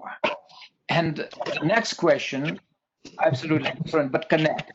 Do you have any words of wisdom or advice to the next generation of international affairs professionals in these uncertain times? Goodness. So, on the first question, I would be very skeptical that you're going to see a huge change in the priorities that President Putin has. As has already been discussed, he's really, even though Russia may be well aware that in the longer run, China does represent a challenge, the Kremlin, Putin is doing nothing to try and improve ties with Europe or the United States. And in fact, with Europe, with the latest reaction to what's happened with the Navalny poisonings and things like that, you could say it's the opposite. So you really have to ask the question, what would have to happen in order to change Putin's own priorities, understanding that it maybe would be in Russia's interest to have a less antagonistic relationship with the West, with the United States and Europe. And I don't see the pressure for that. He's still, I think, trying to use the specter of the danger from the United States and the danger from the West to try and shore up his own popularity. But I think at the moment, particularly during the COVID crisis, but at the moment, that's maybe secondary. So if indeed there is a fifth Putin term, which there may well be, there could even be a sixth one, I doubt that things are going to change very much. And therefore, whatever the United States does, there's a limit to what we can do to improve the relationship, because, as I said, it does take two to tango, and you'd have to have a response from the Russian side that was positive, and a decision to sort of lower the temperature on US-Russian relations. I would say to the up-and-coming next generation of international affairs specialists, keep at it. Obviously, this is a very difficult time.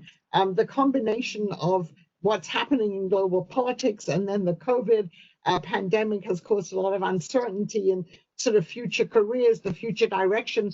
But we do know that we will always need the next generation of experts on international affairs, the next generation of diplomats who maybe can do things differently than people are doing at the moment. So I would say, don't be discouraged. This, in the last 4 years, this has not been a great time. I know from my own students to think about going into, let's say, the diplomatic service, but that too, I think, will change. So hang in there and persevere, and I think there will be chances ahead. Oh, great. So let us finish on this positive note. Unfortunately, the time for our panel discussion is coming to an end. The session provided for us a very interesting and informative conversation. I'd like to thank our distinguished speakers, Angela, Tom, Andy, and Jean. Thank you. We also appreciate the audience that tuned in today and contributed excellent questions. I wish all of you will stay safe and take care of yourself during this time. Thank you very much. Thank you. Thank you. And let me introduce the chair of the next panel. I hope that he can hear me. Gary Littman.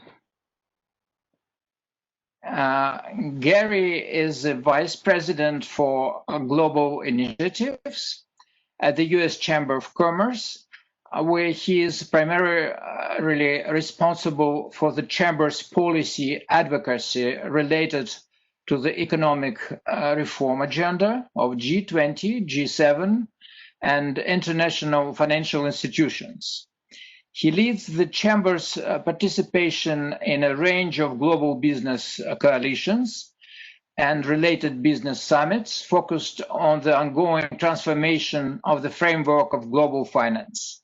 In this capacity, he managed the policy development by the Chamber G20 Task Force and its dialogues with such institutions and the Financial Stability Board, International Organization of Security Commissions, the World Bank Group, the IMF.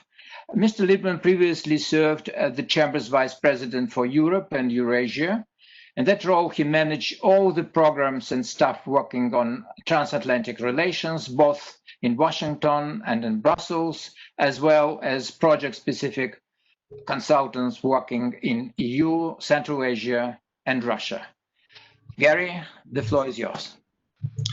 Vadim, thank you very much. With all those glamorous tasks, my basic duty right now is to bring the conversation down to the matter of money. Very lowly, but still very important, presumably. We have a fantastic panel to discuss a simple question: does the economy really matter? Our panel includes Sergey Guriev. Professor Sergey Guriev is the scientific director of Sciences Po Master's and PhD programs in economics. He is a research fellow at the Center of Economic Policy Research, member of the Executive Committee of International Economic Association. I can go on and on. He was chief economist of EBRD, rector of the New Economics School, graduate of MFTE, and just has an amazing range of insights into all economic matters, and in particular, the Russian economy. Professor Guriev is joined by Yoshiko Herrera. Professor Herrera is teaching political science at the University of Wisconsin-Madison.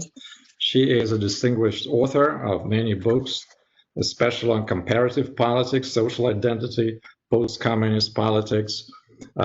She is associated with the Nazarbayev University, and she's an expert, published amazing books on the use of national account statistics as a true mirror of economic activity. Professor Herrera will be followed by Professor Tain Gustafsson. Professor Gustafsson is a professor at the Department of Government at Georgetown University. He works on domestic politics, policymaking, also the author of many books, very interesting publications. But the one he's working on right now is probably the most fascinating. It's about Russia and climate change. climate, the future of Russia in the era of climate change. I'm sure that's an interesting area for all of us. And last but not least is Vadim. Vadim Grishin. I'm not going to read, Vadim, your bio again. People should have learned it by heart by now. I know that Professor Guriev is a little bit time constrained, so I want to give him the floor. He's joining us from Paris. I cannot tell by his background, but it looks like Paris. Okay, got it. Professor Guriev, the floor is yours. So, yeah, thank you very much, Gary, for kind words. And indeed, I'm a bit time pressed, and we agreed with Vadim that I will speak for 10 minutes, and then I'll rejoin you at the end of the panel. So basically, what we agreed to discuss in this introductory remarks is the setting for the overall global economy and Russian economy, which of course depends on the global economy. And basically, today in October 2020, the setting for the global economy is a mess. We update our forecast for 2020, not just for 2021, but for 2020 every couple of weeks. So we are now in the process of entering annual meetings of the fund in the bank, where there will be a new World Economic Outlook unveiled. So I will not refer to that document because it's embargoed. But in general, the overall view is that the second quarter in the global economy, especially in the world economy, was disastrous. We are talking about countries which have never seen negative growth in the last couple of decades, and experiencing minus 10% and minus 15%. Some countries minus 20% in the second quarter relative to the first quarter. So if you go around the world, or if you go around the high-income countries, if you go around G20 countries, it's only China which is already on the recovery path in the second quarter. Now, China has had a very bad first quarter, but by now it's getting up and running, and there is more or less of a consensus that China is likely to have a positive growth in 2020, maybe in the range of plus 1%, unlikely to grow faster than 1%, but still it's going to be one big economy which is growing in 2020. Of course, for China it's not that high because the forecasted growth rate was 6%, so it's a huge adjustment down even for China.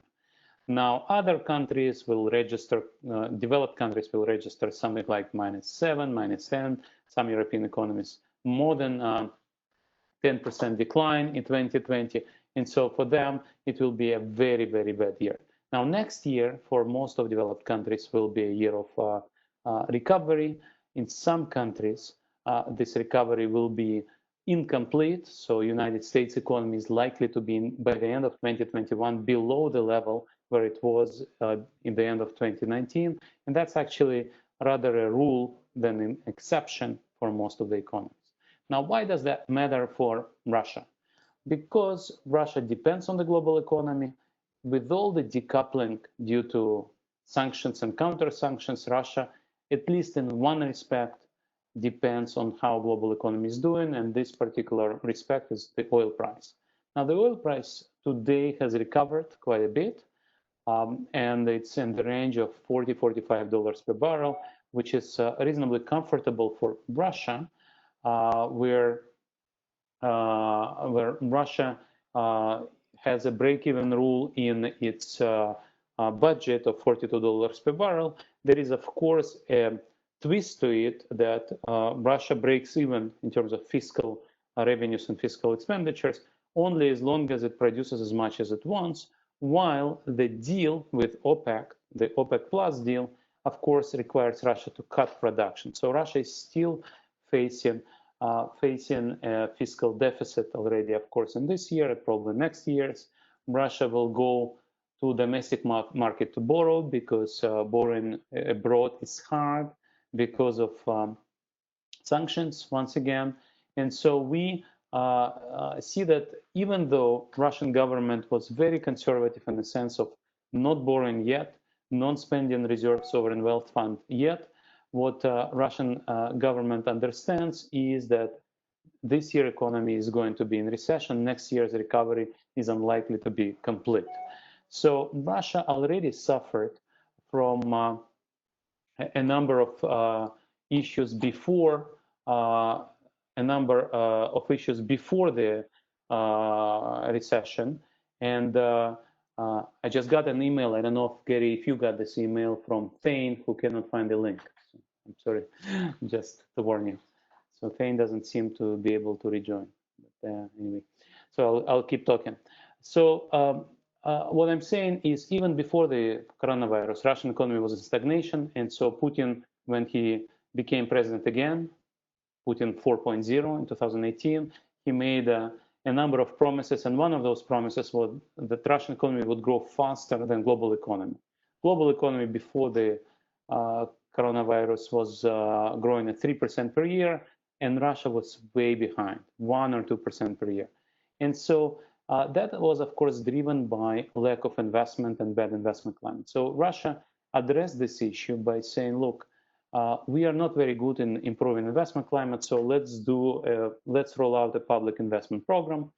And then what happened, public investment program, so-called national projects, were slow to plan and even slower to implement. And eventually, for whatever reasons, but government was reshuffled this January alongside with the constitutional reform. And the idea was that the new government is much more capable in pushing money out of the door. And so hopefully it will start working better. And so Russia will start investing in at least infrastructure, hopefully digital infrastructure and human capital. But of course, there is never a guarantee of that, especially during the COVID problems. But overall, today we have a competent project manager, Mikhail Mishustin, being the prime minister, whose job is actually to implement this public investment agenda. So he is now putting together a recovery plan. But on top of that, he has a message from Putin that he is not supposed to overspend. Why? Because Russia is running a fiscal deficit. Borrowing is hard. It has to borrow domestically, but that will result in crowding out of capital for private investors. Then the next question is sovereign wealth fund. So actually, sovereign wealth fund is not doing badly. It's still 11% of GDP, like half a year ago, like before the COVID, actually bigger than before the COVID. Yet Mr. Putin is afraid that there will be a second wave or whatever other implications. And so his assignment to Mr. Mishustin is not to spend sovereign wealth fund. And so what Mr. Mishustin is doing now, he says, look, I need to spend this money. I have a budget deficit. Mr. Putin doesn't allow me to spend the sovereign wealth fund, which has been created for a rainy day, and it is a rainy day, yet Mr. Putin is probably expecting something worse. And so Mr. Mishustin's response is, let's increase taxes. Let's introduce new taxes. And this is what he's doing. Every month we are discussing increasing tax rate here, increasing tax rate there. And this is, of course, extremely counterproductive. And this is where I would like to finish on a pessimistic note that during austerity, of course, the Keynesian or neo-Keynesian advice recipe is to spend more and to increase aggregate demand. And what we see in case of Russia today, unfortunately, is because of a lack of access to global financial markets, because of Putin's insistence, and I wouldn't even say stubbornness, to keep sovereign wealth fund intact. The government believes that it needs to tax the economy, and that, of course, will result in recovery which is slower than it could have been. And so if you look at the forecasts for Russia, you will see that nobody is very optimistic. Even if Russian economy doesn't collapse too much this year, the GDP decline in 2020 will be, depending on whom you believe, from anywhere from 4% to 8%. What people agree with is that next year, in 2021, the recovery will be incomplete and will be slow, exactly because the Russian government is so stingy. And one other thing which has already been discussed in the previous session is the foreign policy shocks. And between when we agreed with Vadim about this panel and between today, of course, you have Belarus, you have Navalny poisoning, and none of that is going to make Russian economy better integrated in the global economy. So I will stop here, and I will rejoin you later for possibly questions and answers. Thank you. Thank you, Professor Guriev. And I don't know if Ting has been able to join us. If not, Sergey, you will get his market share. Now, let me invite Yoshiko Herrera, Professor Herrera, to join us. I see the PowerPoint. Thank you very much. It looks great. And Professor Herrera, you've done lots of studies on the issues of race and gender and extremist violence in Russia. That makes you an expert in one of the most important foundations of the Russian economy. It's demographics. That has been a matter of a lot of discussion. And just from the business point of view, obviously all the investors or trading companies look at demographics before they make any decisions about the market. Please share with us your views about where Russia is. What are the social trends taking place there, and how concerned should we all be about them? Okay, thanks very much. I will try to answer those questions about demographics and some of the other social trends, but I did want to just try to connect up with the earlier panel about U.S.-Russia relations and the economy. I think it follows from the previous presentation pretty well, but hopefully we'll get to all the questions. So I want to talk about the possibility for economic cooperation, but I wanted to lay out some of the hurdles that were somewhat addressed earlier with regard to political cooperation or general U.S. relations. And I just wanted to touch on how some of those same hurdles affect economic relations. And I wanted to talk about 4 things and try to, I don't know if it's optimistic, but I'll end on one bit on opportunities and address some of the other questions. So the first thing is to address the issue of distrust, because trust makes cooperation possible. Second is to talk about our general goals, and even if we agreed on the goals, the strategy. Another is the issue of communication, which has also been touched on a bit earlier, and the domestic politics in both countries, which I think is a very important factor. And I will return back to opportunities by hopefully talking a little bit about, I mean, we can talk about the general question of political versus economic basis for cooperation. So far, it's been a lot about politics. Okay, let me just start with the issue of distrust and conflicting narratives of the past. So as I said, trust makes cooperation possible. If you have a lack of trust, whether it's in business or politics, you're not going to agree to trade, to security cooperation, etc. And the distrust right now between the US and Russia, I would say, is extremely high. I think few people would disagree with that. But I just want to point out that despite some potential for optimistic scenarios, you cannot build trust with untrustworthy partners. If the other side is not trustworthy, then letting down your guard will lead to being taken advantage of. And I think that's an important issue with regard to both sides right now, with the Trump administration and with the Putin government. And so that's why I think some of the calls to wait and see what happens may make, with new governments or new actors, I think that's where some of that is coming from. But the other thing that I think is really important is that even if you have a problem, in order to get past it, in order to restart cooperation, you often need to agree about what happened in the past so that somebody can accept blame or apologize. And on this front, we have basically a lot of hurdles in that we don't agree on the basic outlines of a number of important events, going back to the fall of communism, NATO expansion, and more recently with what happened in Ukraine. And I will guess that the current events in Belarus, Azerbaijan, Armenia, and Kyrgyzstan will be more areas where we are likely to disagree on what happened, who was involved, who was to blame, etc. And so I think this disagreement about basic issues about what happened are another area that's going to make cooperation difficult. But let's say we got past the past, we're ready for the future. I think right now in 2020, what is our goal? In the 90s, people talked about neoliberalism. Lots of people complained about neoliberalism.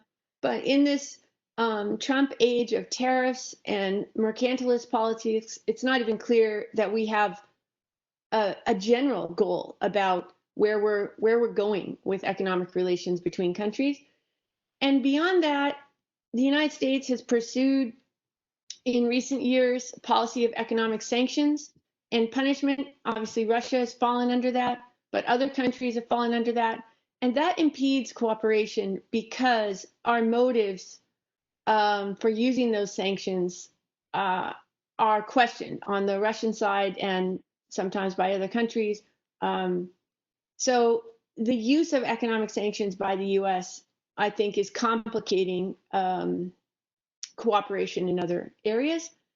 And on other areas where we used to cooperate more in terms of technology, cybersecurity, terrorism, Interpol, all of those areas today, especially in light of the accusations of Russian interference in the US elections, the Navalny poisoning, etc., make a lot of areas where there had been cooperation, even under different administrations, under different circumstances, even more questionable. So I think both the goals as well as the way that we might go about cooperation are increasingly raising a lot of questions, or there's a lot of unanswered questions. Third, the lack of bilateral government communication has been mentioned by a few people, and it's a serious matter. Post-2014, the military diplomatic contacts never resumed, and that was piled on with COVID, so we never got a return to official state-level discourse. In the United States, there were 757 Senate-confirmed posts, still with 1 month before this election in the end of President Trump's fourth term. There's still 133 out of those 757 offices that are not confirmed. So, and that's lower than it's been at other points. But for much of this administration, there's simply nobody there. A number of unfilled ambassadorial posts, et cetera. So at the state level, there isn't even really the people in place. And then at the level of civil society, the reduction in student travel that was mentioned in the last panel, COVID restrictions on business travel, that exacerbates, I think, the lack of government-to-government cooperation that's now filtering down in a way that was unprecedented since the Cold War to civil society.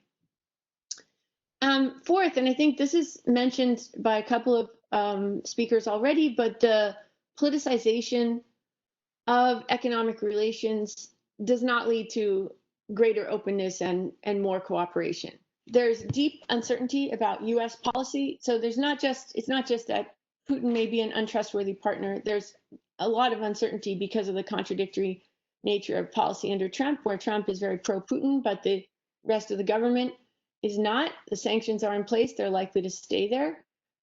There are also, and I guess this gets to some of the identity questions, the legitimacy crises in both the US and Russia are fuel for promotion of external enemies, nationalism, which in Russia translates into anti-Western views, and in the US has unfortunately translated into anti-Russian views.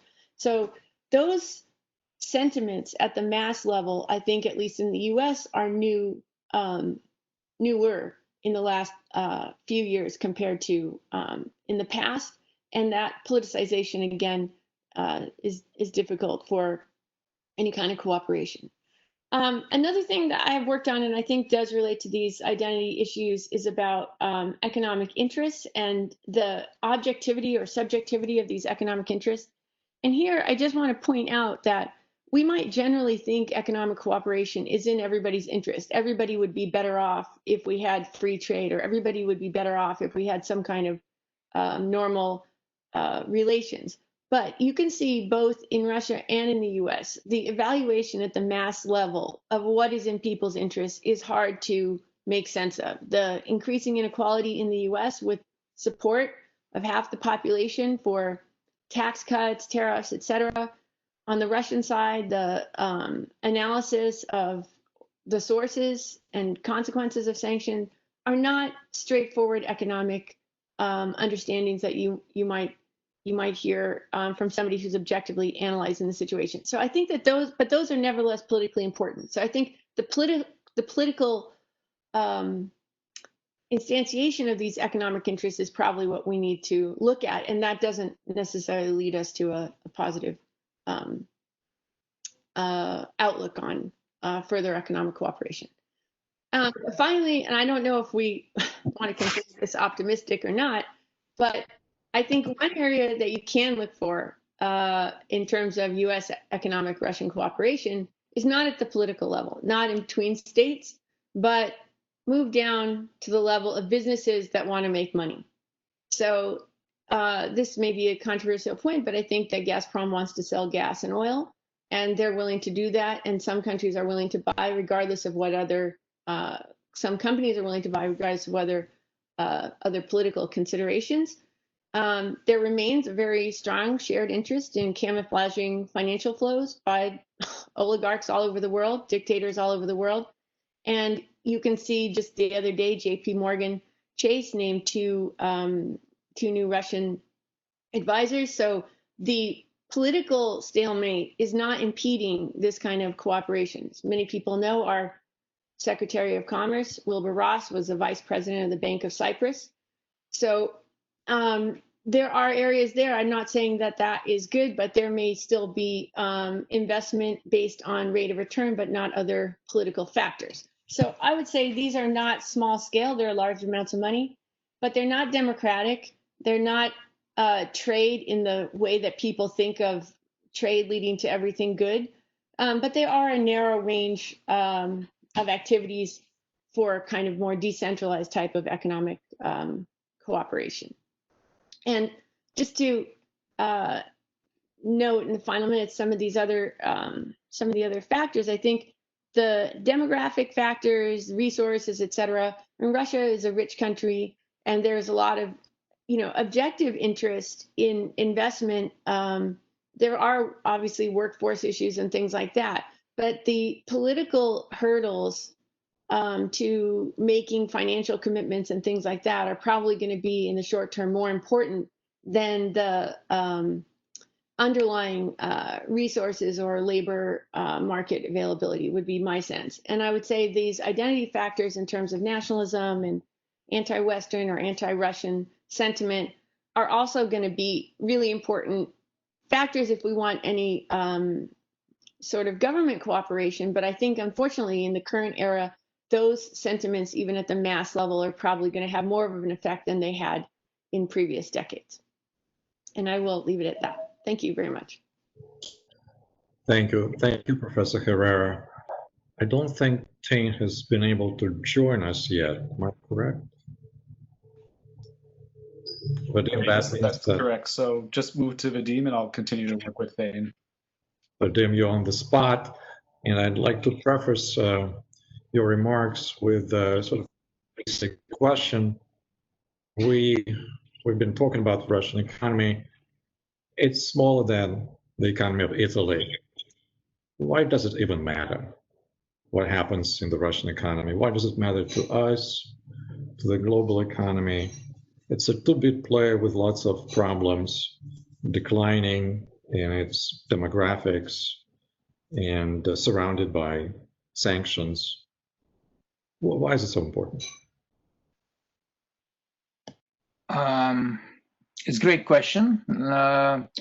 Let me answer to this question when I share my PowerPoint. So again, we have some technical issues. So maybe Matt can help us. Yep, Vadim, you're being made presenter right now, and you can share. Now I can share. Yeah, great. So I hope that it will work.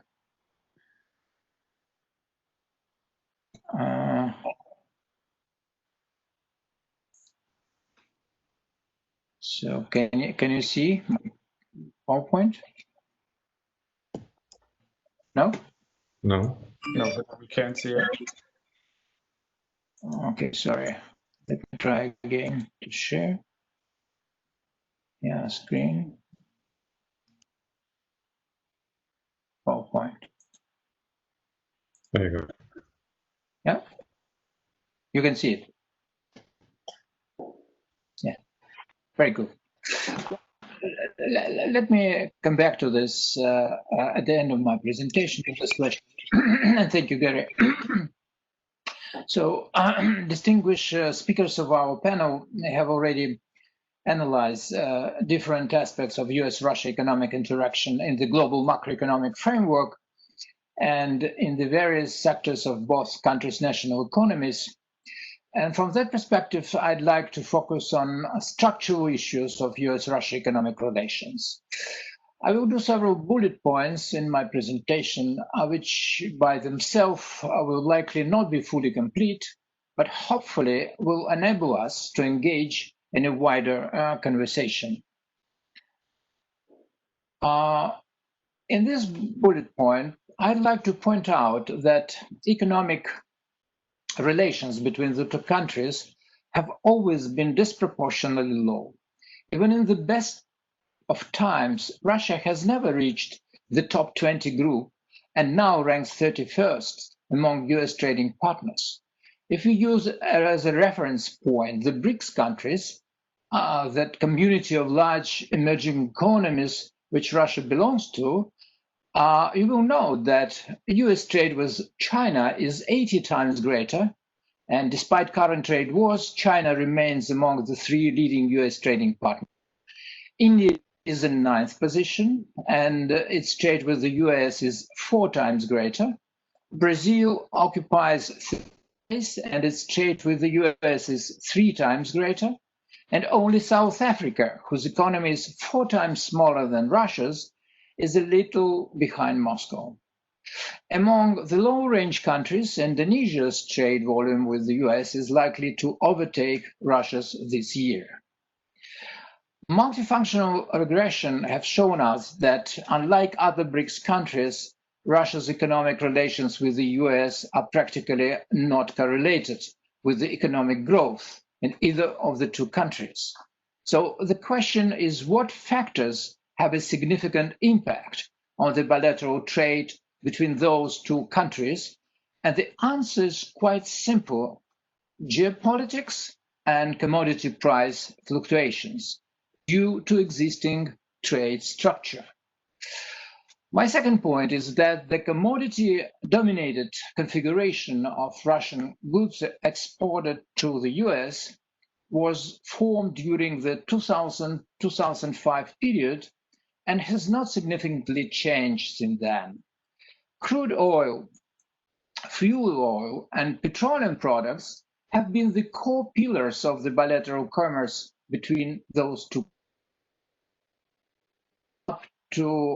up to 50 to 70% of Russia's exports in the last 20 years. There seems to be an evident oil addiction there.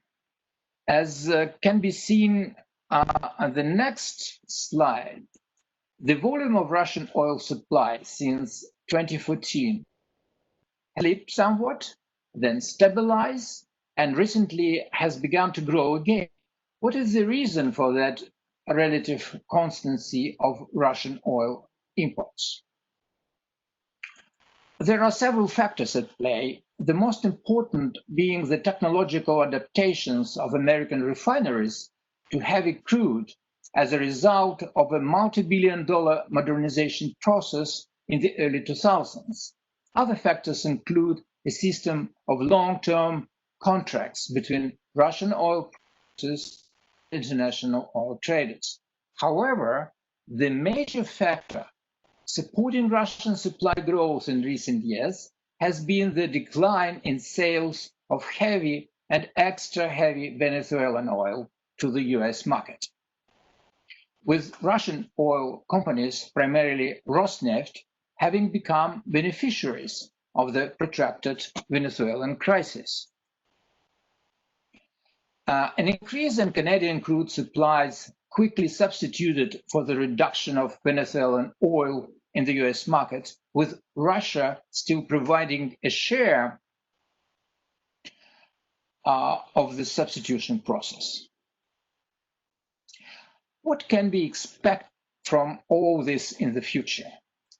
Personally, I believe that Russian and in general Eurasian oil will completely leave the American market within the next 10 years.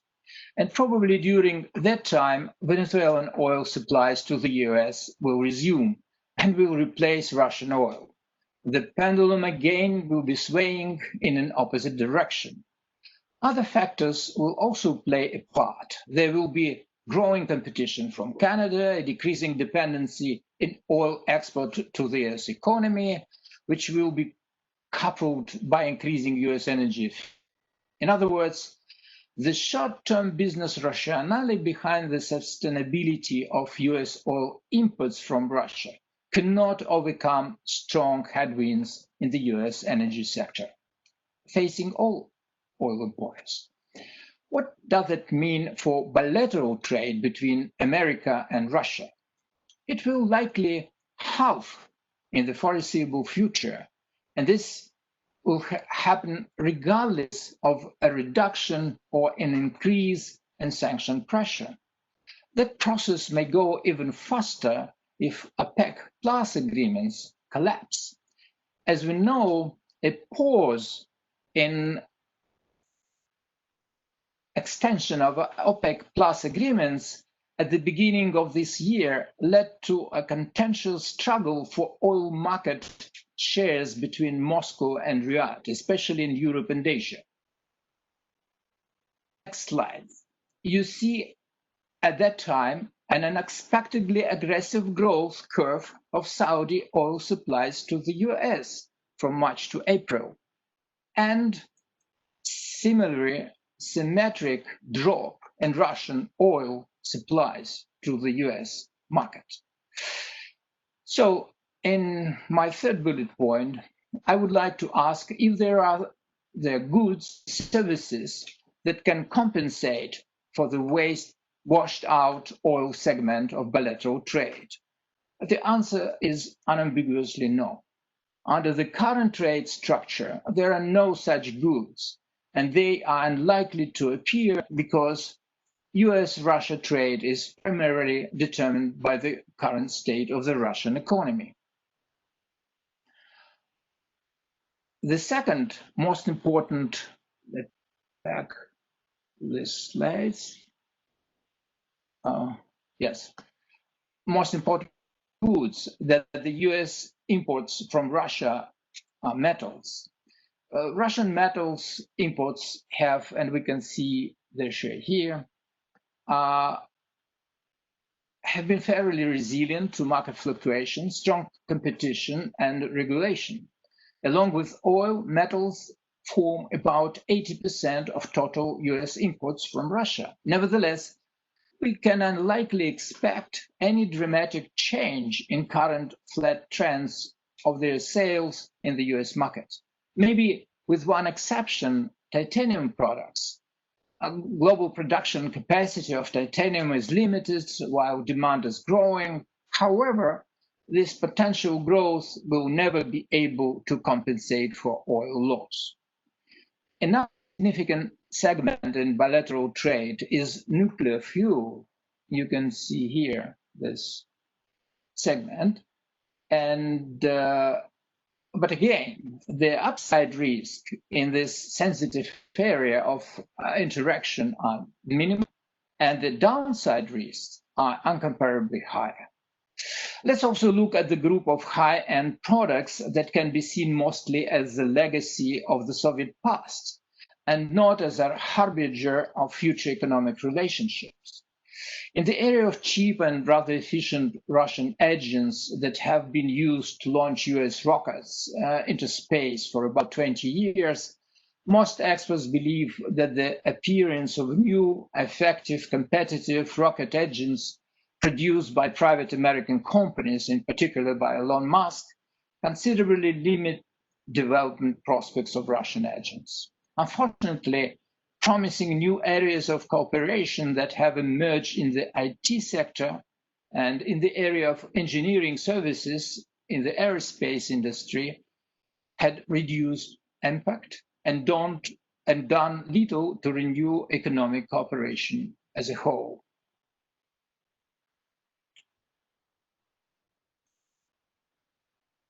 Let me add here a couple of words about US exports to Russia. They are much more diverse and technologically sophisticated. Up to 30% of the exports supply US companies working in the Russian market.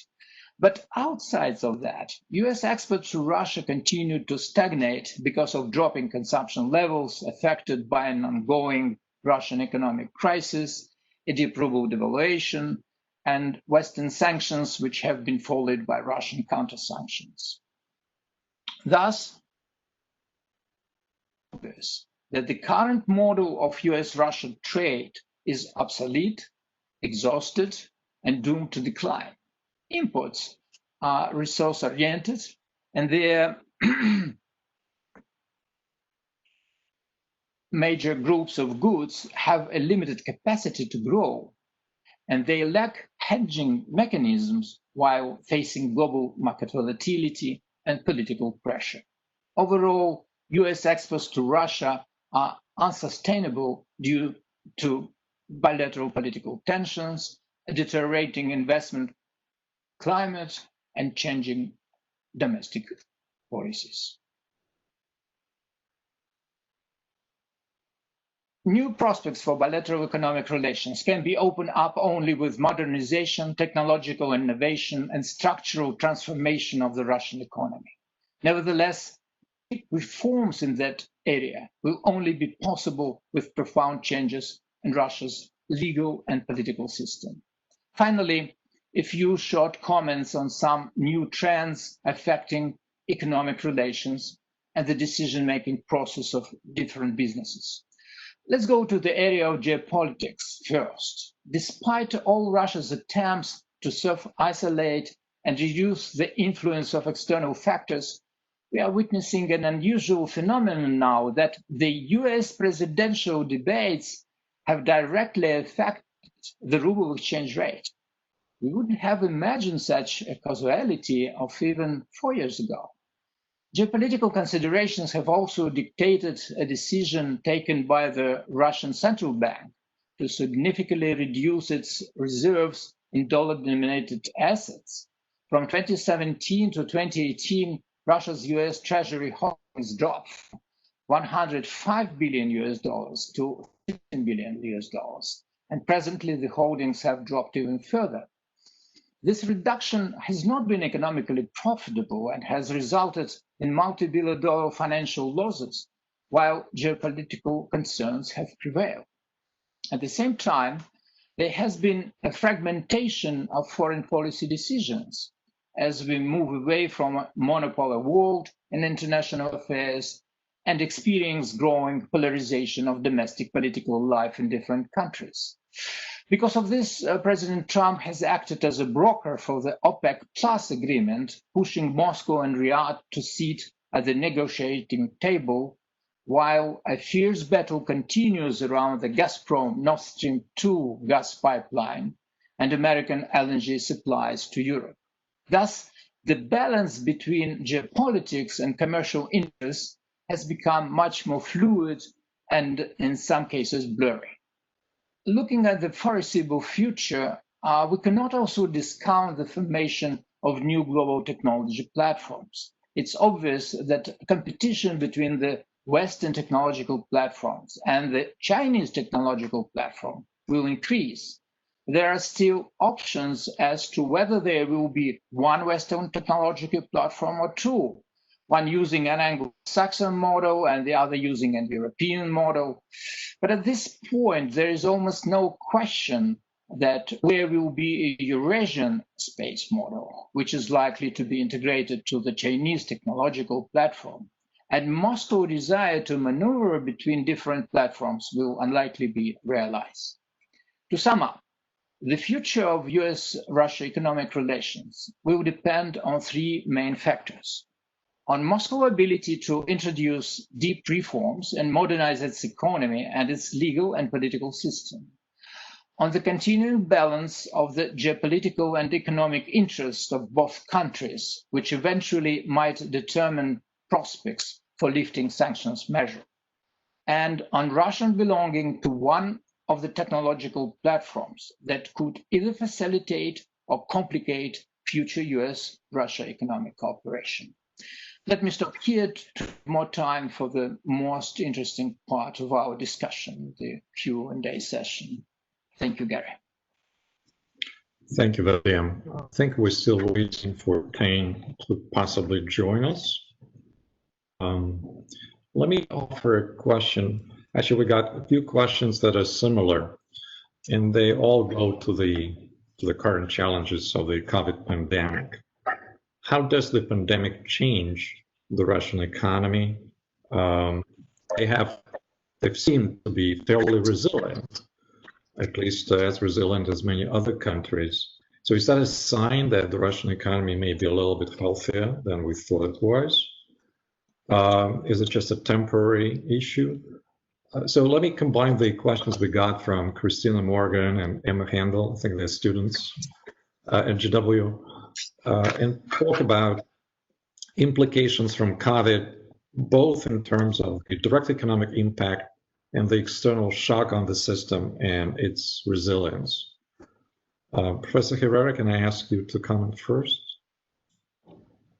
Yeah, well, I think fortunately it's a little bit early to tell because, well, I guess it depends on where you think we are in the COVID shock period. You know, we could say that Russia withstood an initial.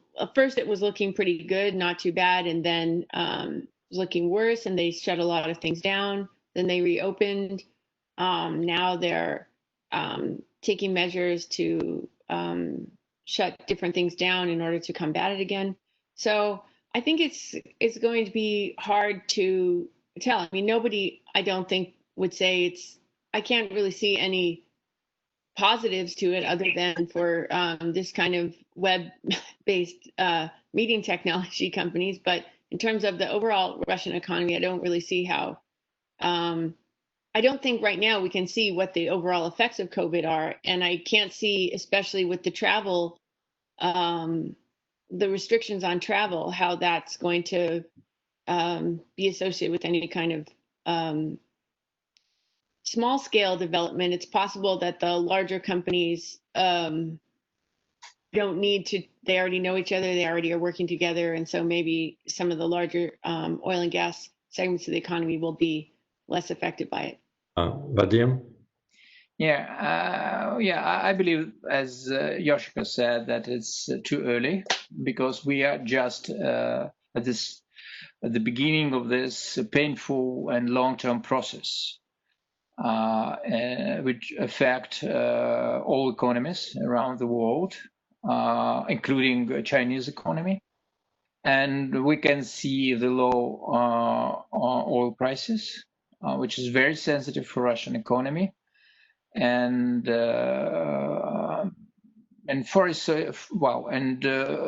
short-term and even more long-term prospects in context of this new economic cycle, more complicated for Russian commodity-dependent economy, will be very, very challenging. And COVID is just a trigger of all these processes. I want to ask a question about the financial system. Obviously, the proliferation of sanctions and Russia's own desire to gain some independence from the dollar-denominated economies has been in the background of a lot of discussions. Do you see that happening? Do you see Russia trying to reduce its integration in the global dollar economy and move away from the US dollar as the reserve currency? Is there something at the macro level that we should be aware of? Absolutely, it's already happened. So a central bank withdraw from treasuries, and but nobody noticed this. So yes, amount was around 100 billion, but the market reaction was pretty calm. So and again, it's affected profitability and brought financial losses when this operation was realized in 2017, 2018. So that's why the current basket of which use Russian central bank not optimal, and it's based on not only on economic factors but geopolitics. I hope that Sergei, when he rejoins us, he can develop it a little bit more, this important and interesting question. Yeah, if I might just add, I think that there's a lot of countries that would be extremely interested in a move away from the dollarization of trade, or a move away from the dollar as a reserve currency. And there was, of course, hope that the euro might be this, even the Chinese currency, but these have, I mean, with every economic crisis or downturn, this move away from the dollar seems less likely, despite the economic uncertainty and chaos in the United States. So I think that, of course, Russia would like to do this, and they try to find ways around the sanctions, et cetera. But for the time being, they're somewhat stuck with the international system that we have, as every country is. Professor Herrera, Vadim has described the inevitable move by Russia away from its dependency on fossil fuels, which brings up the question of the environmental policies and politics in Russia. Mm-hmm. Do you think that there is an opportunity for the emergence of a social green movement in Russia that might be politically impactful and create a new level of interaction between the Russian civil society and the US civil society?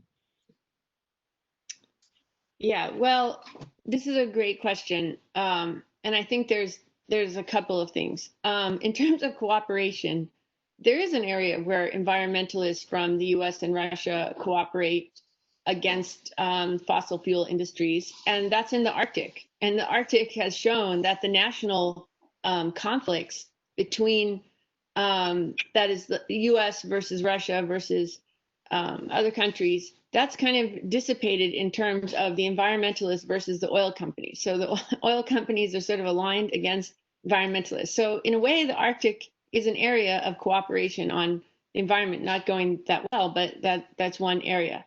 When it comes to working domestically within Russia, there's a couple of challenges. Number one is that environmental movement, for people that have been watching the Soviet Union and Russia for a long time, some of the initial protests or meetings, et cetera, in the perestroika era were related to environmental issues or historical preservation or things that seem non-political. But when you start talking about pollution, and then you start asking who's polluting, and then it turns out to be a state enterprise that has ties to a regional governor, those kind of environmental movements can become politicized.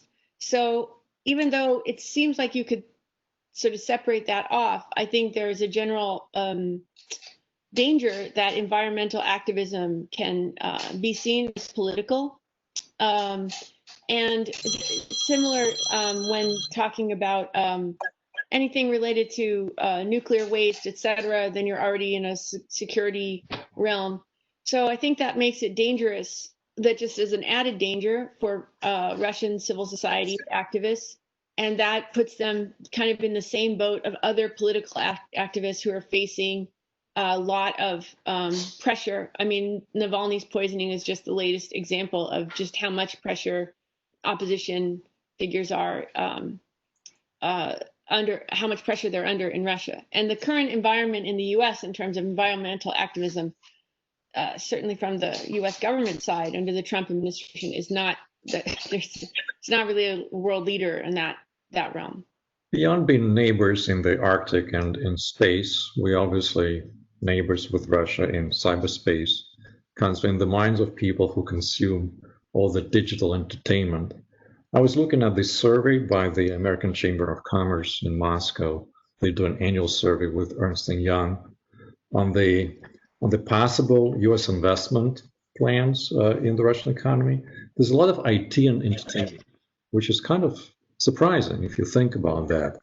But a large chunk of the Russian box office is dominated by US products, that major digital entertainment platforms entering the Russian market.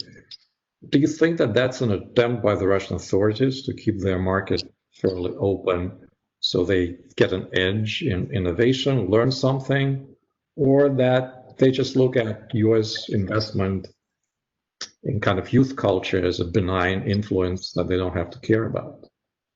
Do you see how do you interpret that, the fact that our companies who influence the young are free to operate in Russia? Well, yeah. There's a lot of expertise. So, you know, just again, like if you look at objective, or you look at certain economic factors and you say, okay, IT, Russia, there's a lot of smart people there. There's a lot of expertise. Labor may be lower cost. And so why not cooperate or invest in that area? But you immediately are faced with a lot of problems related to cybersecurity, technology controls, et cetera. So I think that is an area where there could be political hurdles, regulatory hurdles to investment and doing business in those areas. And there certainly are. There certainly are. And yet, just looking at the surveys, that seems to be an area where U.S. investment in Russia looks slightly positive. I was just going to add on that I think, you know, in terms of future predictions, we have a lot of experience with Vladimir Putin to think about what he might do. And I just would note that he put this program of what he called modernization, which is essentially diversification away from oil and gas, as well as anti-corruption. He mentioned that repeatedly over the years as goals. And yet, even at the height of his popularity and the height of oil prices, so the height of both popularity and resources that he had to restructure and rebuild the economy, he did not do it. Instead, corruption just grew much, much more. And the economy, while they had a lot of money and a lot of resources to do something different, remained entirely tied to natural resources. So I think that in the current state, where he faces a real legitimacy crisis, that is in the sense of people thinking he doesn't have the right to rule, even if they're not able to go out and express it. He knows he is facing a legitimacy crisis. Under those circumstances, and with many more resource constraints, you know, do we think this is the time he's going to be able to make the political, bureaucratic, governmental reforms, as well as move money around the economy into different sectors? And I think it seems unlikely. So I think we probably will see more of the same, although there are some optimistic people that think there can be a negative resource shock that is negative resource curse. That is, the lower oil prices might cause some diversification, and we saw that a little bit in some areas earlier. So I guess that's one possibility, but in terms of what the government is able to do, I think they're quite constrained, even if we thought they had the will to do some positive things. So that goes to the title of this panel, Does the Economy Matter? With this rather pessimistic assessment of the next several years and deteriorating nature of Russian economy, its diminishing place in global economy, does it matter for the United States where Russian economy is heading? Are we afraid that a collapse of the Russian economy may produce global shocks? Are we concerned about its stagnation because of the political, military, social instability? Or we're looking at that as a lost opportunity for economic growth and prosperity because Russia could be contributing a lot more to the global pie? Yeah, thank you for this question. And it's clear that we can't talk about any collapse of Russian economy. There is resilience in the system, and we saw it when Russia passed through periods of drop of oil prices. But this resilience based on decreasing of income, or population income, and it dropped more than on 10%. We see now increasing taxation.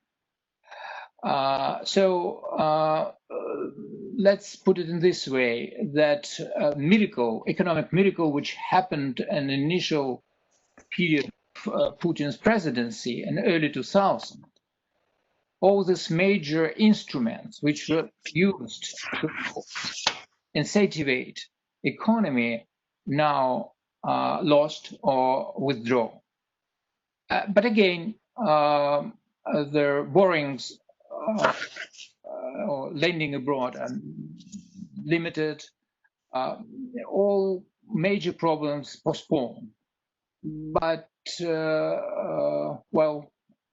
we see that at the same time, the system can't incentivize and produce decent growth. This is the problem. Yeah, I would just add that I think it's a great question, and I would argue the Russian economy, it does matter, and it matters for a couple of different very important reasons. As a political scientist, somebody working in comparative politics, I would say the foundation of comparative politics really in the post-war era was to understand the relationship between the economy and the political systems in Europe that led to World War II. So the idea of economic stability or economic crisis as a factor in political crisis is something that has been studied quite a bit. And I think there's no question that a collapse of the Russian economy is going to be bad all the way around, not just for Russian people, but for the Russian political establishment, as well as for global political stability. So I think that the economy effects that are important, and that as a fellow nuclear power, we have to be very concerned about. On the other hand, it is also the case that Putin has managed to weather various economic storms, including the 2014 downturn, by turning to nationalism and anti-Western rhetoric, and some would even say the invasion of Crimea was a result of this economic crisis. I don't personally believe that was the order of things, but in any case, he did weather those economic storms. But it's increasingly clear that there is a propaganda battle. As my friend and political science colleague Vladimir Gelman tells us, there's a battle between the fridge and the TV, where the TV says everything's going fine in the economy and the refrigerator is empty and not going so fine. So you can't keep telling people the economy is going well indefinitely and trying to distract with anti-Western this or that. Eventually people catch on. So there is going to have to be some kind of, I mean, I think that can happen for some time. We saw even in the Soviet Union, end of the Soviet Union. But eventually, that kind of economic crisis causes serious political problems. This revolution in Kyrgyzstan, this is not a minor event. Kremlin absolutely dislikes revolutions, especially in post-Soviet states. And the threat of corruption that runs through Kyrgyzstan is, I think, not going to be missed by people. So I think the economy, of course, it's just in terms of, you know, human participation in the global economy. Yes, it matters for people that they on an everyday level, that they're able to have good life chances and live, you know, better than they might have in the past. But I think there's also a strategic political element to Russian economic stability. Professor Herrera, I want to pick up on something you referenced. So you brought in Kyrgyzstan. We have the question about Belarus, on the opposite side of the Russian frontier. Is this symptomatic of something that might be happening in Russia? And also, how do we interpret kind of Russia's economic model? Is it still trying to catch up with Central Eastern Europe, or is the pivot towards the, for lack of a better term, Chinese model, or at least the attraction of the Chinese market, much stronger now? And what matters in Belarus, and Belarus matters in that sense less than Kyrgyzstan. Well, I think Belarus is really important. I think, you know, this is the Putin regime, for various reasons, dislikes revolution. You can see even in their rewriting of the October Revolution that's no longer celebrated. They dislike revolution. They don't like the idea of popular protests. They were willing to intervene for the first time in the post-war era outside the boundaries of the former Soviet states in Syria in order to protect Assad, and I think arguably did save him. So they are willing to go all out in protecting dictators and incumbents against revolutionary forces. So the problem in Belarus is they thought with Lukashenko that they had a stronger character than in Ukraine, for example. But the protesters in Belarus have proved resilient despite facing a lot of violence and extremely bad treatment by the Belarusian authorities. Now, the rational response might be to just go home and, you know, stop protesting. But sometimes people will just keep at it, as you see in Hong Kong as well. Even though it does not look like they're going to win, they are just going to keep at it. This is, I think, symbolically a real problem for Putin, in the same way, even though Kyrgyzstan isn't as important a country as Belarus is for Russia, any kind of successful storming of the parliament, getting the prior president out of jail, like this doesn't look good for the government that wants to project power and order. So I think we will expect Putin to support Lukashenko to the bitter end, and I think it will be an uphill battle for those protesters. But it's also, I think, domestically a problem for the Russian authorities in order to stop. How are they going to stop the protests that they are already seeing in Russia over corruption and different kinds of economic issues? I think I lost the thread of your overall question. No, that's. I want to. Professor Vadim Gustafson is finally able to join our conversation. Professor Gustafson, welcome to the panel. The topic that was assigned to me this morning was the question of U.S.-Russian relations during a perfect economic storm. I want to focus on the phrase perfect economic storm and sidestep slightly the topic of U.S.-Russian relations, since that will be dealt with by other panelists this morning. But the question perfect economic storm is vital here as we think about the evolution of Russia itself, and of course then by extension, U.S.-Russian relations. What I'd like to suggest is that the perfect economic storm is not now, it's coming. And we need to think ahead to the 2040s and to mid-century, which will be upon us before we know it. And by that time, climate change will have become the central issue for the world and for Russia. And as we think about the impact of climate change on Russia, I think we have to distinguish between internal damage, direct damage from climate change, and then the external impact on Russia. And my proposition to you would be that the external effects are going to be a lot more serious for Russia than the internal ones. First, a word about the internal ones. They get a lot of attention.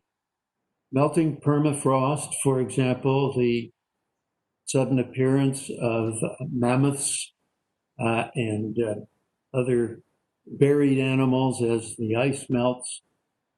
We hear stories about oil leaks, the famous Norilsk oil spill, which is a byproduct of the weakening of structures as the result of melting permafrost. All of that is important to be sure. But I've looked into it quite a bit, and my conclusion is that it's a cost, it's a bother. The melting permafrost is indeed very serious for indigenous groups, but it is not, on the whole, a disaster for Russia as a whole, since the areas that are affected contain less than 10% of the Russian population. And once you move out of major cities such as Yakutsk, then the number of people involved is very small. The other direct impact internally could be on agriculture. Now, agriculture has been a miracle revival for the Russian economy in the last 20 years. It's booming. Russia has become the largest wheat exporter in the world by passing the United States, and the boom is continuing. What would be the impact of extreme events on Russian agriculture? That's potentially serious because as you look at visualize a horizontal band and look at the possible damage inflicted by climate change, as drought becomes more severe at the southern edge of that horizontal band, particularly in places like Krasnodar, for example, the 5 oblasti of the south that are the primary producers of grain for export. There, the impact of drought could potentially be quite serious. The entire agricultural band could move north. The problem as you move north is that the soils are poor, and there's not that much good soil left to the north of the existing agricultural band. So the direct impact on Russian agriculture could be severe, and there will be a need for a lot of reclamation, a lot of adaptation on the part of the Russian agricultural sector. So that is definitely an issue. But as we look at the external impact, the indirect impact on Russia, that's far more severe because the story is peak oil demand and the possibly catastrophic impact on Russian oil revenues and the then follow-on impact on Russian government budgets and the ability of the Russian state to finance the welfare system of the country and to finance industrial innovation, to continue subsidizing the oil and gas industries and other natural resource industries. All of that would be severely impacted. As the Russian public reacts to this, there's been a very interesting development just in really the last 5 years.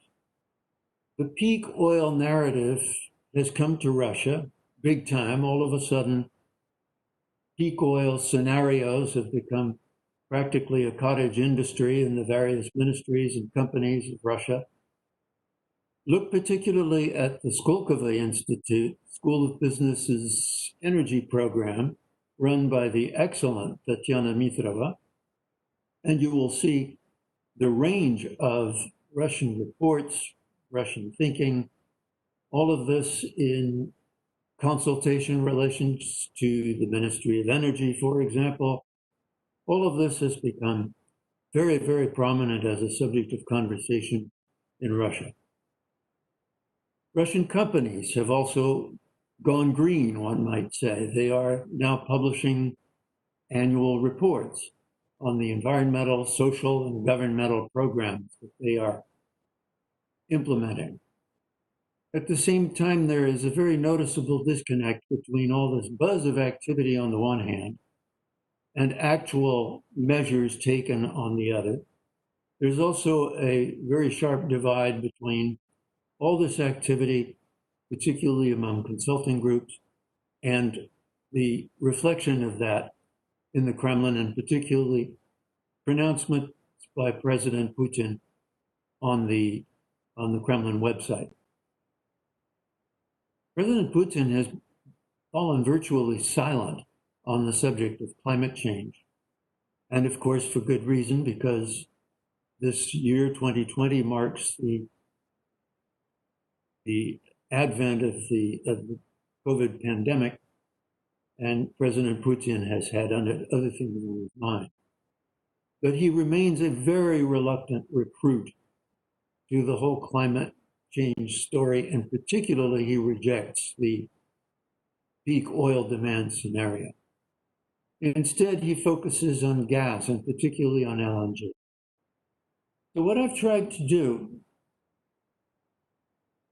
in my research, and particularly in my upcoming book, which I've just completed now and sent off to the publisher, Harvard, for peer review, what I've attempted to do in this book is to try to appraise what the impact on the oil export revenues might be by mid-century, and contrast those with the various alternative sources of revenue. And I think you arrive at the picture indeed of a perfect storm, which affects Russia's standing in the world economy and affects the Russian economy at home in a manner that is far, far more severe than what we are seeing today. The slow growth today, yes, indeed, but slower still by mid-century. This is just a guesstimate, but it gives a sense of how Russian export revenues across the board would be impacted. There is no alternative to oil. Gas will not make up the shortfall. You see some of the numbers here. Nuclear power will not make up this shortfall. Weapons are modest for all the attention that Washington gives to them. Weapons exports are a fraction of what US weapons exports are. And in passing, Russian military spending is a fraction of what US military spending is, but that's not our topic today. Look at other sources of import revenue, and you see that Russia simply cannot make up for the decline in oil revenues that would be implied by the peak oil demand scenario. This is a game changer for Russia. So I'll close on that, but I'll do just a little bit of advertising for the new book. Here you see the name of the new book, Klimat, Russia in the age of climate change. In the background, you see a Siberian forest fire. Again, to come back to my major point, this is spectacular. It gets the world's attention. One should write a book, perhaps, on the comparative politics of wildfires around the world. Australia is a striking example. California, of course, is much on our mind. Compared to that, the acreage that's burned over in Siberia, even though it's far larger, affects areas where very few people live. And so we'll have to change the cover on Keynote. I haven't decided what it should be. And of course, all suggestions are welcome. So thanks very much. And back now to our chairman. It gives me a particular pleasure to pass the gavel to and introduce our next chair, Professor Sergei Glebov. We've spoken about the crumbling Russian Empire, and some other empires don't look that steady. So Professor Glebov's discussion will be particularly germane to this conversation. He's an expert in imperial history, especially in Russian nationalism, imperial expansion, Russian Empire in Siberia, the Far East, Alaska, one more area where we used to be neighbors. And also he's the founding editor of Ab Imperio, Studies in New Imperial History and Nationalism in the Post-Soviet Space. With that, let me pass the gavel to Professor Glebov, who is with Smith College, I should mention. Professor Glebov.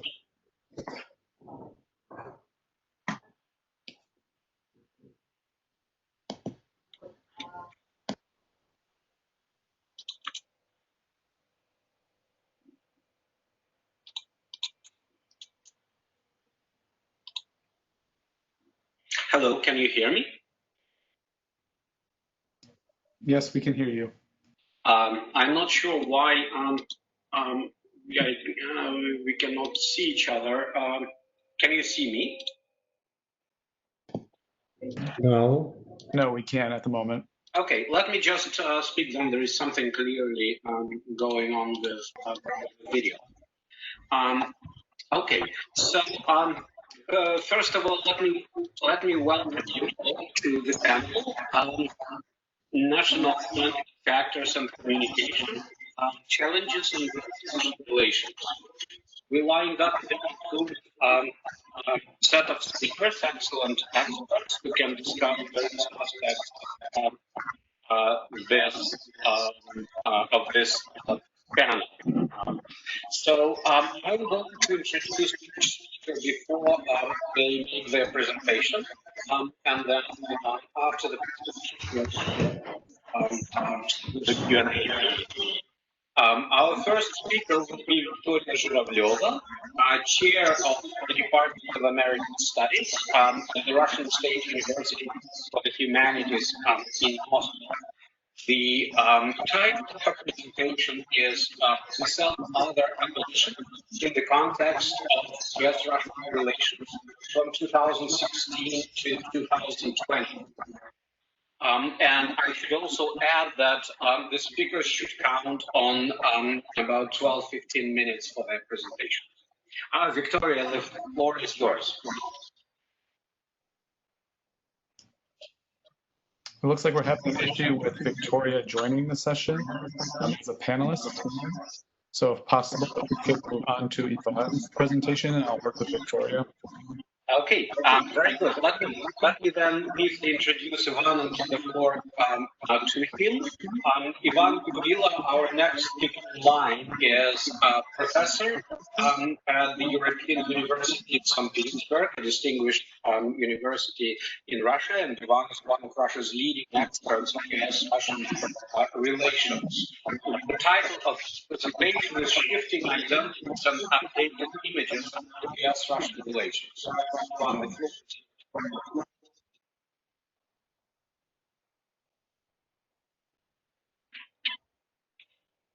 Because I hope the quality is rather good, because when I was listening to CPA, I here in another echo. I don't know, maybe ask like everybody to switch off mute the mics will be some help. Okay, so okay, I plan to speak after Victoria, but I hope it will not change too much our logic of presentation, because we still prepared it separately. So I do not know exactly what Victoria is going to say. But my major idea today is to speak about the dialectic of domestic and international concerns in the Russian-American relations in this period of the eve of the American elections.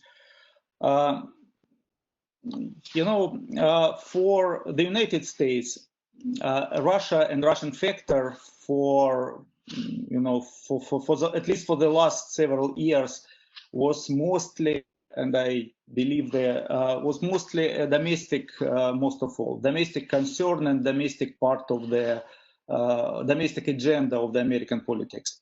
And of course, Russia initiated some international crisis, and America reacted to that crisis. But in many cases, the reaction was driven by domestic struggle, which is represented the current crisis American society lives through.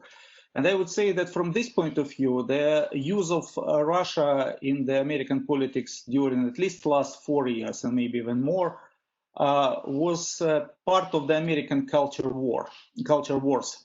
And Russia is a legitimate part of the American culture wars, because Russia, for a long time, for a century probably, is a significant other for American political debates, for American discourse.